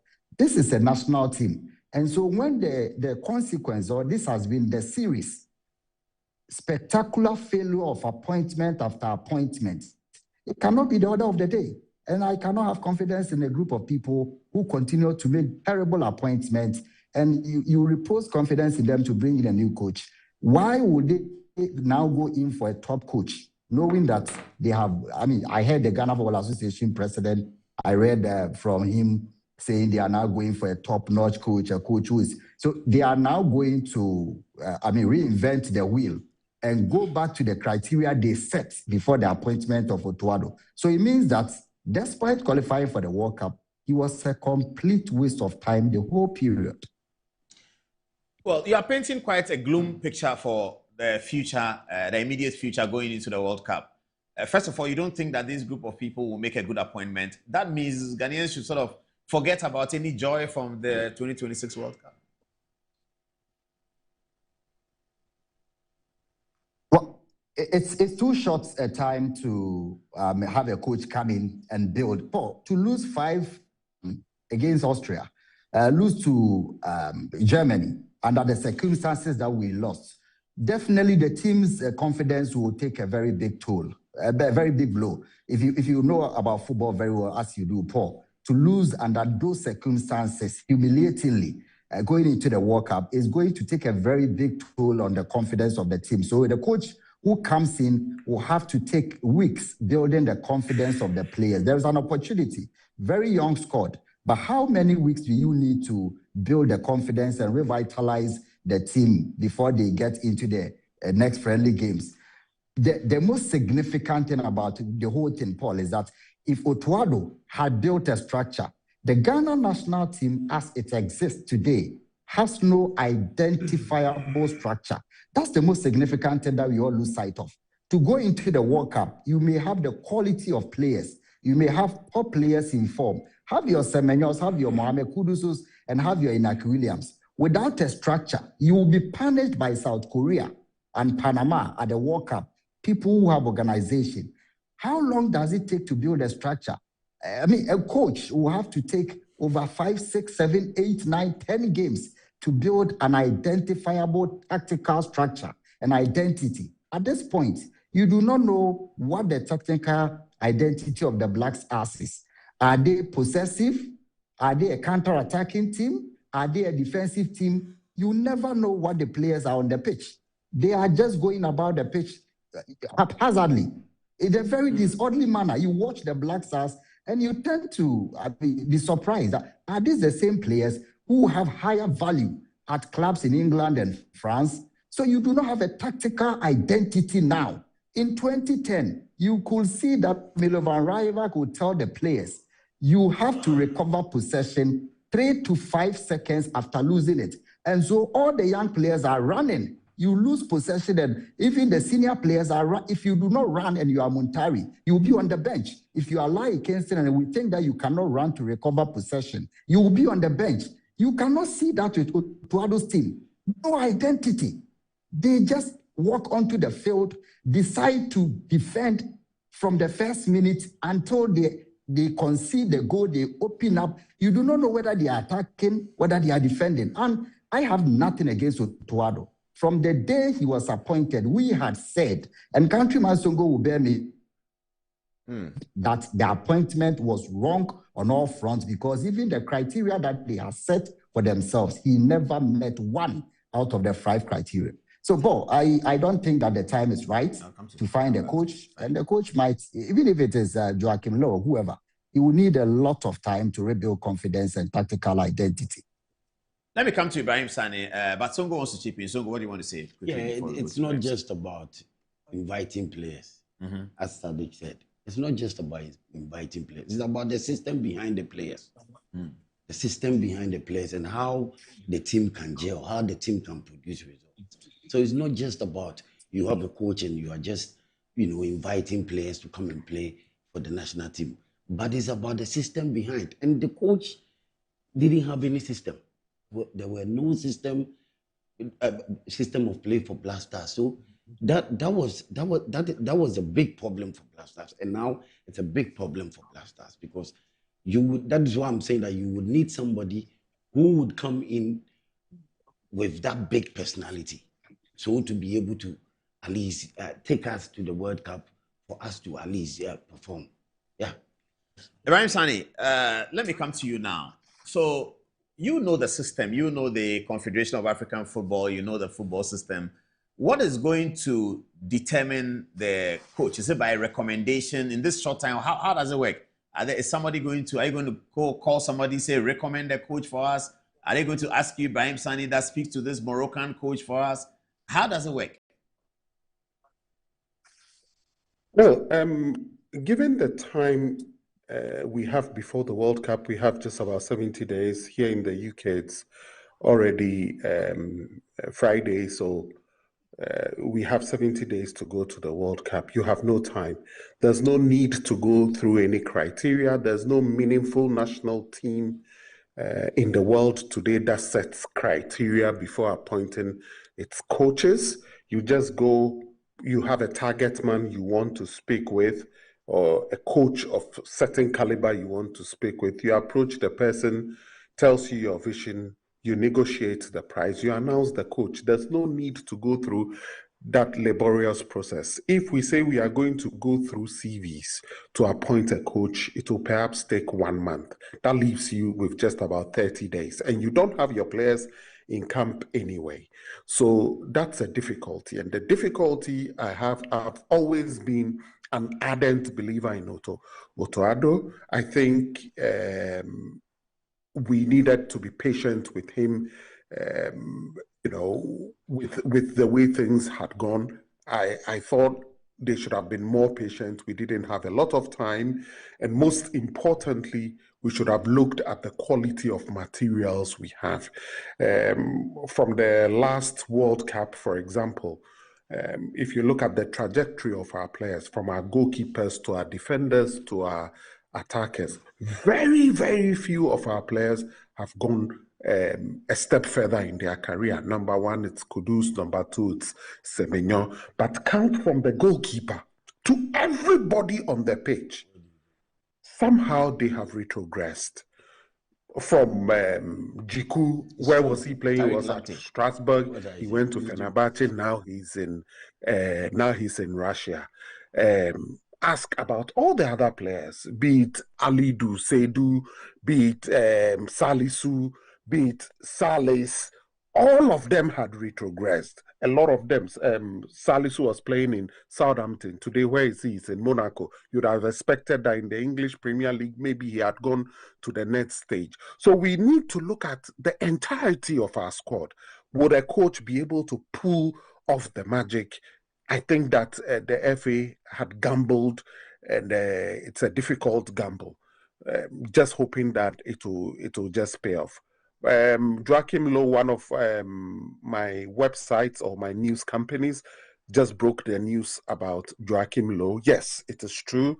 The FA has gone very far in talks with Joachim Low.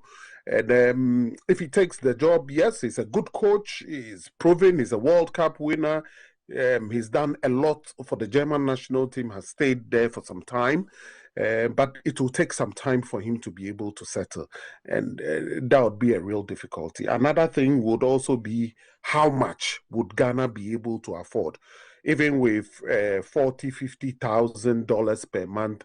The country was going hoo-ha about the amount of money being spent. Joachim Low will be somewhere in the upwards of $100,000 per month. Some might even say 150,000. Is this something that Ghanaians would accept? These are the mental gymnastics, and I would have preferred a more patient approach to how we approach things. But as we look forward, let's just hope for the best. If it is Joachim Low, the FA has agreed on. If it is headhunting, they have their man. Let them pick him and let him hit the ground running for us to have any chance at all. Staying with Otoado would be a gamble, but appointing a new coach will be a bigger gamble. But I just hope that it works out. What about Kwesi Appiah? Everybody is talking about Kwesi Appiah, that he should be the natural choice. No need. You talked about money a little bit. You talked about connection with the players. Joachim Low does not speak Ghana, doesn't speak Twi. He may speak English, but I mean, they don't have to develop the body language, the commandery, the social things must be developed very quickly. That's going to take a while. That's making the work longer. Kwesi Appiah walks into it, and that's it. No, it doesn't have to build any social capital with the players. He already has it. So shouldn't that be the obvious choice, Kwesi Appiah? I think so. In fact, that was my first thinking, that it would have been the easiest bit and the safest. Because number one, he ticks a lot of boxes. He knows the players already. He's worked with a lot of them already. He knows the psychology of the team, knows Africa very well, has been to the World Cup and done well and all of that. I would have thought that it would have been the obvious choice. But remember, that apart, some people might also raise an issue of a conflict of interest situation. He's a member of the executive committee. So it's the same body that takes the decisions to hire and fire a coach. Would it be the same, person appointing the coach and be the same person appointing himself? So these are some of the gymnastics. I don't understand, or I've not had an understanding why, the FA opted to speak with Joachim Low instead of Kwesi Appiah. But I would have thought that he would have been in the mix of things. We've had a situation where, for example, he's been asked to step aside from his role to be able to take charge of the Ghana-Sudan game. An arrangement like that could have been had, but it looks like we want to do something different. But I would have thought that would have been our safest bet. Of all the gambles we've made, this Kwesi Appiah would have been the safest of the gambles. What about Javier Renan? His name has come up. They say it's very expensive, but Yes, I'm very, very close to the Saudi Football Federation. I do a lot of consultancy work for them.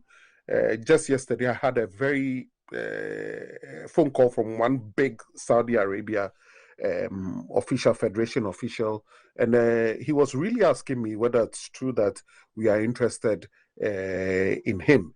But the truth is also that it will also boil down to money. He's a proven winner. He loves Ghana. He thinks that Ghana is one unticked box in his football career, because he coached us. He left, and he desperately wants to come back to coach Ghana. But would we be able to afford what the Saudis are paying him? That is a great difficulty. He's taking upwards of $400,000 to $500,000 per month. Would Ghana be able to afford it? Even with 40,000, our media is shouting, "Why do you have to pay a coach this amount of money?" If you want to play international football and be at that level, we should be able to pay. Would Renan be willing to drop his financial demands to the point that he will beat the Ghanaian demands? It will be difficult, especially in a terrain where he's also wanted by other clubs, other countries, and all of that. So that would be a very, very difficult picking for us. If he's if we can afford it, perhaps it would be a very wise choice, not just for the day-to-day, but also for the future. Let me do one last round of conversation. So I'll be coming to you, Siddiq Adams, on the issue about the players to invite at this stage where we are now. Whether the case of Nketiah and Hansen Odoi and all those is beginning to make look like reality, that we are in crisis, therefore we might need these players. Looking at the games we saw and the quality of the play, are we desperate now for it? But Songo, you wanted to make a comment on Ibrahim Sani said the players from the last World Cup, if you watch, they went down. And I got some examples. Tariq Lamptey, for instance, he was playing very well for Brighton. He's not there anymore. They say he's gone to Italy. So it's making the point that our players' quality has gone down. Why do you blame Otto Addo? Listen, if the system is not actively tracking Ghanaian players, they are not tracking Ghanaian players very well, how would you get good players? Better than when you're good players. You won't get it. No, he's saying that ball 2022 World Cup, perform. That's what he's saying. But I'm saying that the system should be tracking players. You can't only just put your eyes on only just one or two players. No. We Ghana, we have talent.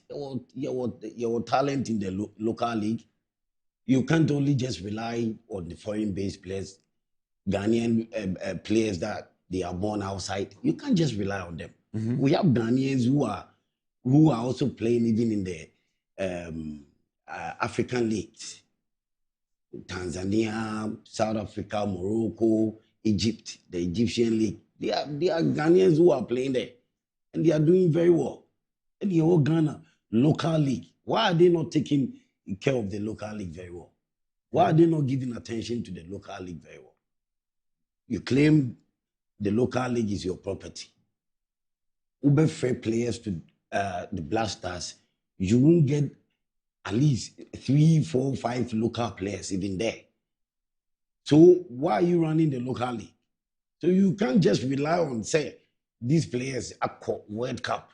So these are the same players that we are looking up to them, say, they will go to the next World Cup, they will go to the next AFCON. No. I mean, yes, but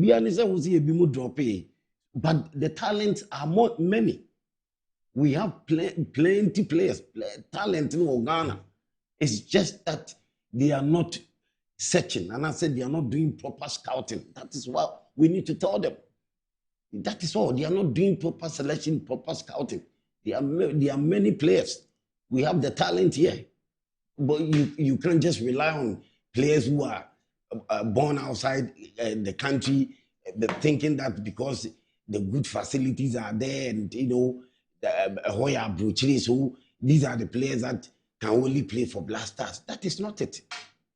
In the past, when Blasters are, Sheila Eliasu was playing, the great Samuel Osei-Kuffour was sitting on bench. Yes, Samuel Kuffour sat on bench. When Sheila Eliasu was playing, Sheila Eliasu was a local player. Habib Muhammad was a local player. He was playing. Aduke Papo was on the bench. Papo was a foreign-based player. You understand? So, I mean, you need to do proper scouting. Dramani, who scored the winning goal? Dramani. Yes. He was a local player. He was a local player. Was he playing for? He was at Heart of Lions. He scored the winning goal against the United States in but how did he the get World Cup game? Yeah. So and he was a local player. So say so local league here. And who say the talent in the Ghana and won't get to this far or this level. So you can't just rely on players say Omako World Cup. So you think they have done quite well. You say that the World Cup, their standard has gone down. And that is why I'm saying that how do you rely on these same players? How do you rely on Oli Paul? How do you? That is it. You have to open up. Proper scouting. That is what I'm saying. So you can scout for you tracking players very well. You are not just tracking some individuals. And then you tracking. You just say you give chance to players whether Obianas or Nibi. So there may be a Ghanaian player in Norway, but they are not giving Ghanaian players the chance. Some Ghanaian players, they are not giving them the chance. You understand? When they have politics of football. We talked about Harrison Affle many years ago. He even went up to become the African player. When they are not when they don't have have any affiliation with you, or when they are not managing you, they just don't want to give you the chance. So you're talking about nepotism And those things have to. That's long term. Now we're talking about World Cup. It's 70 days away. We're trying to see what we should think and how we should behave, and what kind of emotional sentiments we should hold for the World Cup. What you are saying is long term. So let me go and ask about the players now. Siddiq Adams, given where we are now in terms of player calls, whichever coach we bring in, if it's not a Christy Appiah, it's not a Michael Essien, because some people have brought a theory up that use Michael Essien and Sule Muntari to assist. If it's not these people who can work and know the system, whoever is coming in will have to rely on advice to name is it 42 or 28 that the World Cup allows? He has to rely on advice to name that. So now, is it, and whoever it is, once he's a football person in Europe, he will most likely have seen Nketiah play, or it's easy to check who he is, and very easy to check who Hansen Odoi is. Is it time for us to concede that these players may be part of the team? I don't know whether Nketiah's injury is ready and he's playing again. I'm not sure about that because he was injured. But assuming he's okay, how does that situation play out in these circumstances? Yeah, Paul, I think it's a quick fix decision, or that's a quick fix solution to bring in Nketiah and Kalum Hassan-Odoi and the others, because I think there is also Kamal Sowa, because we are under pressure and we are in crisis. I am completely opposed to the idea of bringing these players, and not because they are not good or not because, but I hold the conviction that these players are not. The decision should not be around bringing players to fix the solution in the interim. We need to play well at the World Cup. It's the decision for the coach, but I am opposed in the sense that this is what we have consistently done over the years, and this is the consequence of that. You do not have a squad, and Sani makes a very remarkable point. And if we want to invite players, we have to go in for the ones that have played the qualifiers. Their form is not in tune. Most of them are not on top form. Some of them are injured. That's right. But to bring in Kalum Hassan-Odoi and Nketiah and people who have rejected the national team blatantly in the past, waiting for opportunity to play for their desired, or where they think that there is a design for them to fall in a top European team or to play for the English national team, and that plan hasn't worked. I don't think that because of the crisis we are in, the country should chip in itself. Not chip in the sense that we now desperately need them, but we can go to the World Cup without them. And that will set the tone for every player to respect Ghana when Ghana comes calling. If they want to play for Ghana, they should be able to play for Ghana in friendly games on the African continent.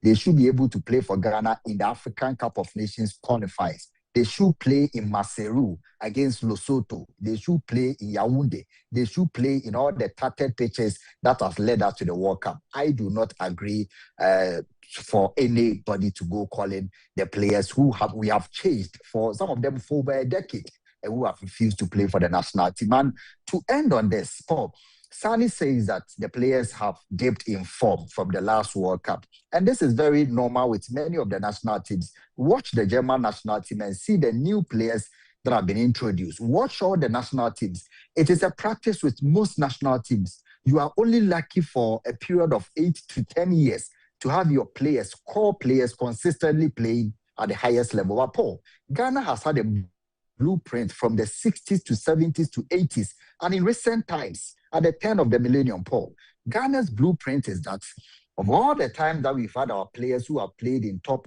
international tournaments having their forms dip, there is a reserve, or there is a stand-in team from the under-20s or under-17s where 7 or 8 of them will be shipped in.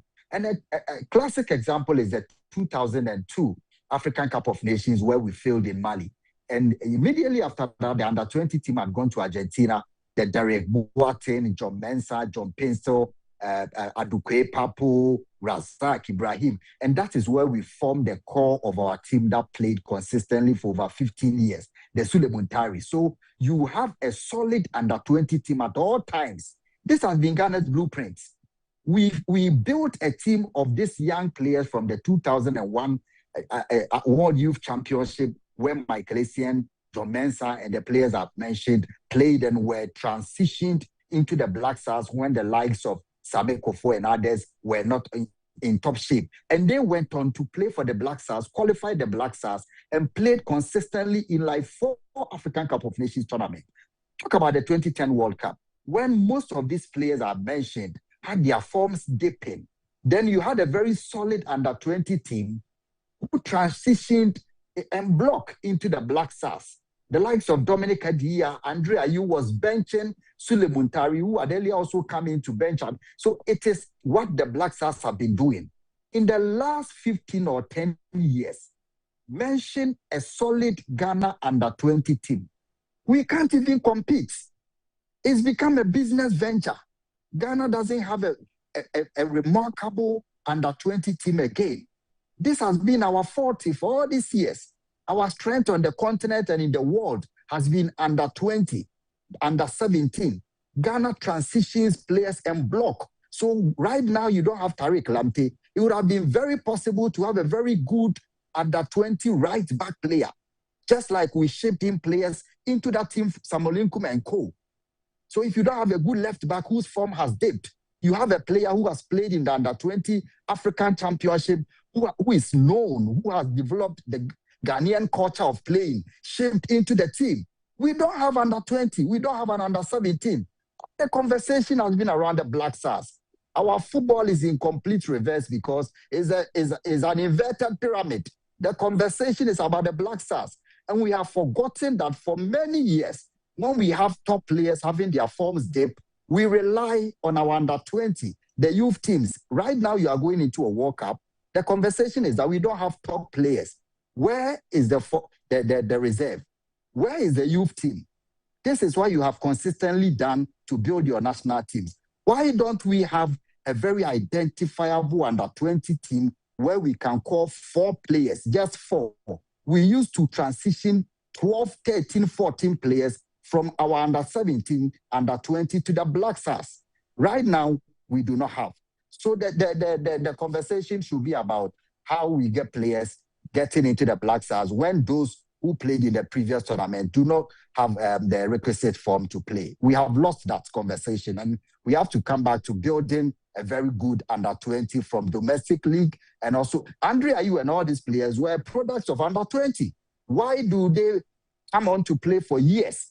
And now we are going around chasing Kalum Hassan-Odoi. We are going around chasing Tariq Lamptey. We are going around chasing players who have never played for the national team at any level at all. You bring them into the World Cup, they play 4-3 games, they go off, they don't want to come and play in qualifiers. Meanwhile, you have a very good team. You used to have very solid reserve or backup for the Black Stars. And this is what we have consistently done since the 60s, where we had the academicals and all that. Paul, they are very well versed in this. Why are we not asking questions about the under-20 team that used to be the backup for the Black Stars? Anytime there is a player whose form has dipped, you can recollect and go back and say there is a good under-20 player who can, transition. Daniel Opari and all those players were from under-17, under-20. We don't have any group of players that we can rely on, both local and international. We don't. Everything is about the Black Stars. $30 million, $40 million. Let's invest in Black Stars. Let's send supporters. But we forget that we don't have players. And we forget that there should be a foundation from which these players will compete adequately at the international tournament. We prepare and put money, $50 million, $30 million, go to the World Cup 3 weeks, come back, and not have a team that we built from under-17, under-20. No Ghanaian today can mention 2 key players from the under-20 team we've had. They don't even qualify for tournaments, and we don't care. We just jump on the flight, business class, go to Denmark, go to France, look for players who have names, Lucasen, and we don't want to invest. Every nation is investing in their grassroots, investing in the junior championships, investing in players who will transition into their national teams. We are not. We are jumping on flight and going to Germany, going to Europe, searching for players who have names and who have who have Ghanaian descent. That is not running football. That is not running football, Paul. We are going to struggle at the World Cup. When we come back, we will not have an under-20 team to replace this core because there is not even an under-17 team that we can hit our chest and rely on. But this used to be the Ghanaian identity in the past. Why are we talking about players not having form? Where are the players that we have built home, strong, under 20, 17-year-olds? We call 100 players into the Ghanaian under 15. We did that in 2019. We called over 100 players to build an under 15 team. How many years now? 7 years. They would have been 21, ready to play for the Black Stars. Not even a single one, not even a single player from that under 15 team that we called in 2019 to build to form the nucleus of our junior championship was able to transition. This is how you measure the strength of your football. Paul, today we are 17th, 74 on FIFA ranking, 74th. When Mr. Nyantechi took over the Football Association after that chaotic transition from Yahota Maklo, when Kwesi Nyantechi took over in August 2004, that was the lowest we had ever gotten in our football. We were 70th. Today we are 74th. At that point in time, we were 12 on the FIFA ranking. The Black Stars cannot win games because you go around chasing players. Jiku is from here. You put them together like you are preparing soup with crabs. You just pick them. No, there is no culture in the team. We used to be a team. So let nobody talk about players not having form. It is not my responsibility to go and scout. You can cast your net as wide as you can, Paul. But if you cast the net into an empty sea, you catch no fish. Go around scouting. Who are you scouting for? You are scouting for players who have been rejected by the European team. They will not build a player and give the quality ones to Ghana. Unless, and of course, the players have been rejected. And so you are going to take on those who do not make the pecking order for the top teams that you are going to compete against. If Edin Ketia was quality enough, I'm not saying he's bad, England will not let him for Ghana because they've invested in him. Why can't we invest like your predecessors invested in the under-20 championship that built Banahene, that built Muntari, that built John Pencil from Brekum, that built Ajeman Bedu, that built, all these players from the under-20, from even championship in schools. We don't do that. Conversation is Black Stars, 30 million, World Cup, go and blow, come back. Where is your under-20 team to transition to the next Black Stars? You have zilch. It is not running football. Nobody can go around searching for players in Europe. I think you made a very, very, very interesting, controversial point as well. And you attribute corruption to this state of affairs, don't you? Of course. This has been the cry of most sports journalists because they are quality players in Ghana, but they don't play for the national team. Before you get a player to play very well for your national team, the player must have developed the culture of playing for the nation, how they react when we lose games. Paul, when Morocco lost the AFCON final to the Penenka penalty by Diaz, you know what happened? There were fans who were commending him. There were fans sending love. We don't do that in Ghana. Our culture is different. The players must develop that from the grassroots, from the under 17. They lose, they know how Ghanaians react so that they don't go on TikTok after they lose games when Ghanaians are crying. Because they don't have the affinity, they don't have the bond. You go and pick them. The corruption in there is that you are picking players who are not quality enough. But because they have affiliation or they have association with clubs that are managed by people who run the FA, want to sell these players and make private money, the players will be called. At the end of the day, they cannot play for the national team because they are not quality enough. But they got into the national team only because they have an association. This is common knowledge. Why is it that the players in your national team now, most of them did not play for your under 17, under 20, but they played for North Zealand. They played for Right to Dream. So it means that Right to Dream are picking the quality players and they will not give it to the national team to play. You have a football camp in Pram Pram, but you cannot build a very good under 15, under 17 team from where in the next 4 years you get at least 4 players to transition. So you can only attribute this to mismanagement, maladministration, and corruption. Because if you have quality players in Ghana, why do they go to Europe to excel when they have not played for your senior national teams? Michael Essien played for under 70. In fact, Paul, Michael Essien played for Ghana under 12.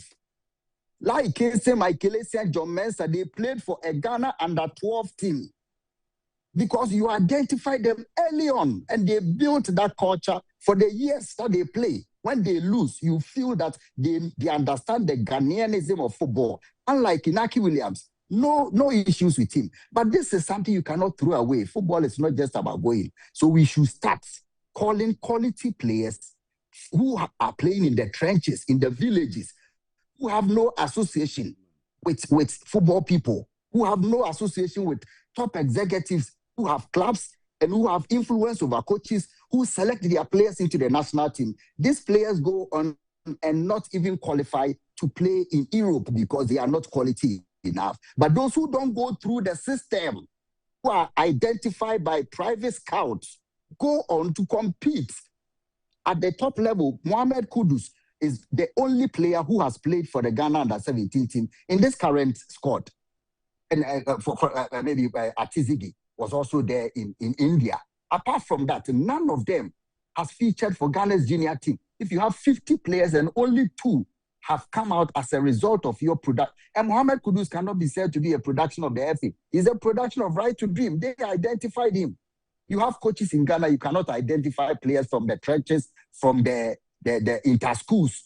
Afanajan and Co. were inter-school players, but they didn't play for Ghana under-17. That's very controversial. Let me come to you, Ibrahim Sani, and also the same question. Given the situation that we are in, we have 70 days to go to the World Cup. Our technical bench looks like it's in ruins. If we get Kwesi Appiah, he can fill some gap. But essentially, our player selection is really limited. We can't scout now. We have to pick up players who are willing to wear the Ghanaian jersey and go to the World Cup. The cards that we have as a nation is that we are in the World Cup. And that's the bait that we are giving to a player that we think is a quid pro quo. You have never played for the World Cup. You are not going to play in the World Cup. We have the World Cup. Come and wear the jersey and play for us, because we need to show face and do well. We need to beat Panama. We need to get a fighting chance against England. And today somebody was telling me we need to reduce the goal scoring against Croatia. But no, we need to beat Croatia as well. So really, is it time to say that let's swallow our pride? Nketia, Hansen Odoi, please come on board. No, I don't. This is where I would agree with Sadiq that I don't buy into that idea. That it's just like, you know, a woman you've been trying to woo for many years. She's looked down upon you for many years. Just because you've made $1 million, she turns up, I'm available to you. As a country, Ghana is not a club side. As a country, we must have pride. People who play for the country. This is a country. It's not a club side. People who play for the country must have love to play for the country. When we lose, they feel the pulse of the nation. When a country loses a football match, so you find very often that a lot of these mercenaristic players would come along just because they want the World Cup. When we lose football matches and we are mourning, we can't eat. We are angry at home. We are angry at our partners. We are angry. The man is angry at the wife. The wife doesn't even want to see a television set again. A footballer doesn't care. He'll just put his head counts on, you know, to hell with Ghanaians and whatever you say. We don't want those types of players. Even if it even takes us to go to the World Cup and lose, we know that we lost with dignity, with our dignity intact. We know that we went there, we did our best, but our best was not enough. Let's not go with people that are opportunistic, that will take advantage of the situation that we've just qualified for the World Cup. And when you call them subsequently, they give you all sorts of excuses when you are to play in DR Congo or in Chad where in the hinterland of Africa somewhere where the terrain is difficult, that person won't turn up for us, won't matter, won't feel the pulse when Ghanaians are hurting. We don't need those type of players, in my opinion. We need players who feel the pulse of the nation, who would come and give off their best, who would put in their legs in for tackles. That would save the nation. During the qualifiers that we failed to qualify for the AFCON, the recent AFCON, I saw a lot of it. I saw a lot of it, against some of the teams, even in Accra. We'll just lose the ball and somebody's just walking as if there's nothing at stake. It's the consequence of bringing in opportunistic players. Let's bring in players that are committed from day one. We've seen it. A lot of the teams. At the recent African Cup of Nations, I was assigned to the group where Senegal was based. And you can clearly see it.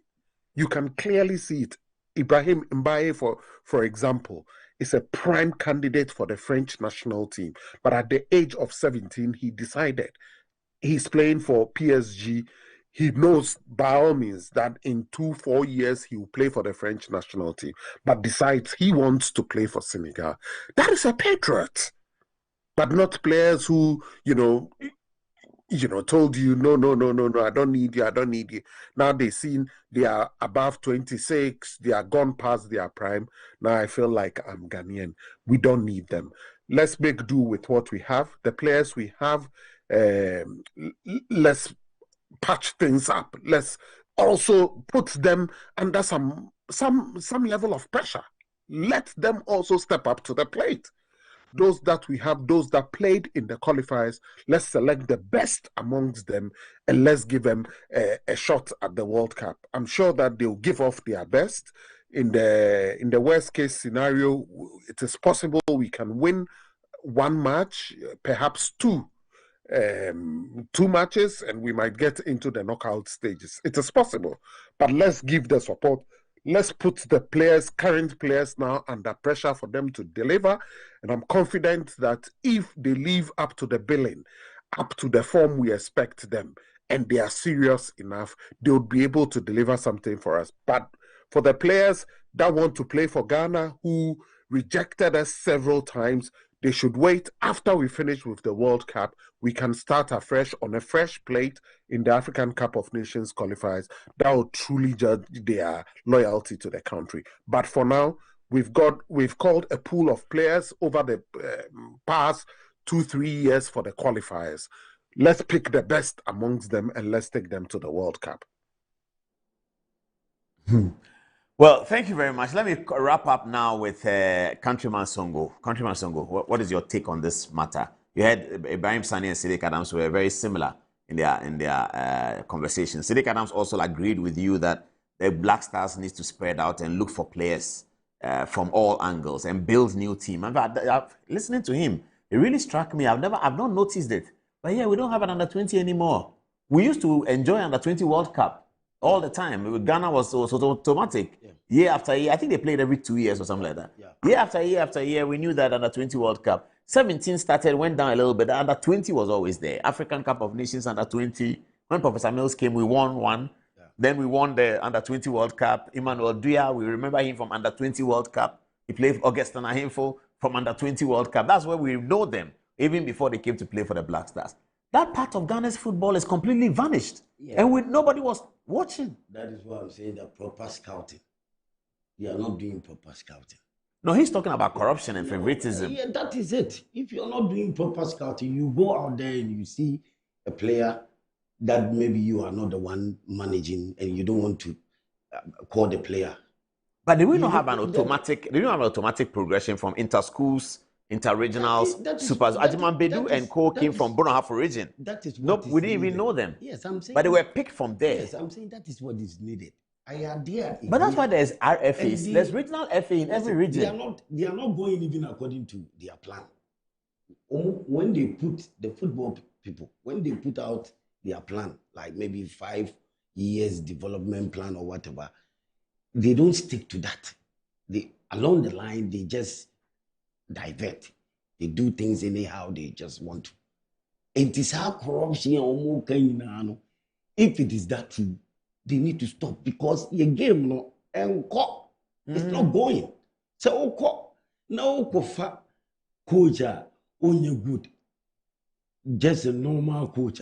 Psychologically, your players, I mean, they won't listen to you. They can't play, they can't develop. So it's a idea. Say they needed to do the right thing, but they were not. They are just not doing it. That is it. Because everyone okay. Under 17, J World Cup that. Under 20, J World Cup that. But why is it that now you me even qualify and kokra? And when you are telling them they are not doing proper scouting, they are taking woman kofa, woman juma, woman semfata, because they come and say woman ko scouting, woman ko akwa monitor players, woman ko akwa selection, and they are back. But this selection, woman the various national teams now, they are not qualifying. Woman team qualify, woman ko tournament, woman grow, woman team they are boy, and blasters. That is the issue here, and they have to stop it. They are big men out there. I mean, it's yemfa coach you bit man manipulating. Yemfa coaches you bit me actual players because they are managing football. They think football is managing football. So they are selling players. Or they are managing players. They are paying players money. They have to also gain out of it. Even if player may average, he wants to give selection to the player to the national team. Obia we good now on managing no, and I say player bia we good ebia we need no. He doesn't want to give that player that chance. When football people, when they go into election, na ni obe win no, ni oye ni opponent no, on capture my name da, whether good or bad, a bit me about football. And only because so only players. Yeah, because only not at the age doing election, say be I'm a chairman, a president. It's me winning. Now it's only me and my animal farm ruling. Only me and my animal kingdom. Me opponent now. Ono so ye football ni bina. Ono so ni me tijna no. Or your enemy to me. That is how they do. They go about it. So even that person also manage players. And even that person is the players you good grana. New opponent now, what win election. And you obama that chance. It's happening. Our local league in your talent. We have players in the local league. Local league, you know talent. The local boys are suffering. They want chance. They want us to give them the confidence so that they can also perform at the higher stage. But we are not giving the local boys the chance. I'm telling you, the talent is here. Talent, you know what? Talent, you know, I mean, you are talking about we have a pool of players. We should take those pool of players. We should select the best out of them. Players, we are a share woman. These players that you are calling them to the national team, these blasters against Austria, against Germany, some of these players who can't even run, some of these players who can't even control ball and see vision to give him pass. What are you telling me? Division 1 players, Division 1 players. Bia umu and semfata. These days, football, no, talent, no prano. Ayira in a sense, when you go out there, that is the foreign world, you know. Abrochino hono. Obia person about sikaba football, mutu obia eba eco school no, epon via wakoto boot, or the neko academy. So some of these players, you can see them say they have just learned how to play football. Obitimi to mikano akwa pitch panel. You can tell. Nediani say be obitimi to mikano. So omun skill. What me aye cross be amanabem. The skills no anyo. But when you have the chance and now when your opportunity no Ghana and that talent in your local league, you have to develop the local league very well and make sure that the talent will come out from there. They can also challenge the talent guys. is always better. Yes, it is. And we have it. Plenty. Since Kwame Nkrumah, we have it. That is why African best player. AFCON, you're 4 times. Your administrators, your coaches, African football. The late Osam Dodu, Sam Adi, multi-system, by multi-system. We couldn't even follow it.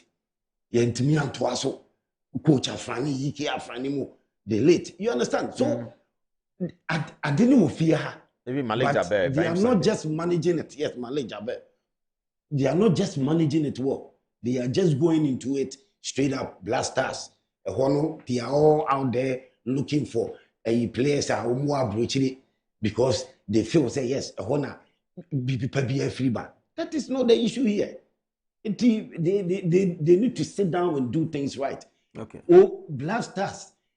Ask yourself, say, from Udie, CK Akono timer, winning ratio was 40%. CK Akono winning ratio was 40%. Udeba, Milovan, 30% and those things. ABC Utuadua. Why should we do that? Why do we do that to ourselves? It didn't know say yes, sir. You ask yourself. When you know very well there are experienced coaches out there, even this Harvey Rena Obonidia Obeye, a physical instructor of Ghana, Blasters, our decor, Zambia, Utimi, Eduomu performing. Then from there, he had to come to the World Cup. Look at the lessons that or the chair Argentina. This coach, are you okay in Nasemi? These are coaches that will develop here. No more order that you can go out there for them. You are talking about money. The money you spend in this country is kaketwa. One person here, both even Blasters, you can take $30 million US, $40 million US to Blasters, and what are you expecting? You are expecting a trophy, better performance, good football. Now, what time is can call on us and coach? How would you make it? How would you make it? You don't just select players, and I'm catching on you. You don't just select players. You select players based on the system, based on say players. No bar, they can play the system. They know what coach that is what you need to do, and they are not doing it. They are not doing. I mean, we are just throwing money. Blasters,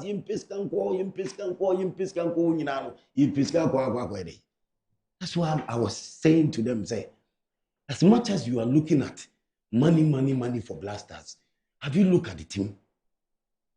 This team, some of the guys, they can't make it. They are not there. They shouldn't be playing Blasters. They shouldn't be getting a call up to the Blasters. Some of these guys shouldn't be getting call up to the Blasters. They know very well. Some big men are managing them, or maybe they have affiliate or affiliation with their agents and football managers. That is why some of these guys are there. Some of these guys, they are not supposed to be there. These first division players, who told you they said they are better than these local boys? Why not catch it up? Okay, let me get a few text messages, then we wrap up. It's nearly midnight tonight. Tomorrow is a holiday, so we're taking it easy. Last round of text messages. Fatih first. What are people saying about the football conversation? From Tofik Abdul Mumin, it says, a brilliant submission from Sadiq Adams. Kwesi Nyantechi was spot on in what Sadiq highlighted. This was exactly the direction he was taking, and the Black Stars were thriving under it. Anas Armiyawanas has, however, left Ghana football in a very difficult state. Coming from Theophilus, it says, the GFA president and the other members should bow down their heads in shame. They are not fit for purpose and should be sacked from office. Ghana football is in shambles, and no wonder Hoho United have withdrawn from the league for lack of fairness. And lastly, coming from Douglas, it says the GFA was outright wrong to have engaged Otado. It was an unthoughtful decision that such team was made up of jokers. Anziba. Thank you very much, Fatih. Coming from Amadou Baba, he says, brilliant submission is corruption at all levels. Dave Tay says, wow, excellent submissions by Obama. Thank you. Yeboah Maxwell says, I think the sports journalists have to come and coach the Black Stars. Thinkon says, Paul, even if we bring a magician to coach the players, they would still not play well, simply because the current players are not playing with passion for the nation, but they are playing for money and also for exposure. They see themselves to be a master of their own game and refusing to listen and even play as a team. Everyone wants to show that they are better than the other. Such players would always make coaches' work very difficult, and the whole nation would end up blaming the coaches. Douglas Mensah says, it looks like the Ghanaian players are not hungry for achievement. For me, he says, for him, the players don't look serious at all. And then lastly, coming from Said Countryman, he says, the fireman, an enduring legacy of unalloyed drive, untamed wit and unstoppable belief in the Ghanaian game. A man of the people, a people's person with conviction, countryman, a legend in his own right, my namesake for all the positive reasons. Fire on. Chase those crazy bald heads out of town. Okay, that would be it. Over to you, Paul. Countryman Songo, they say you should chase those crazy bald heads out. What's your last word? Final word, and we are closing. Yeah, we should do the right thing. Yeah, we should do the right thing. And so hopefully we'll do the right thing. If we are going for a coach, we should go for a coach that has that cloth, that professional touch. A coach that, our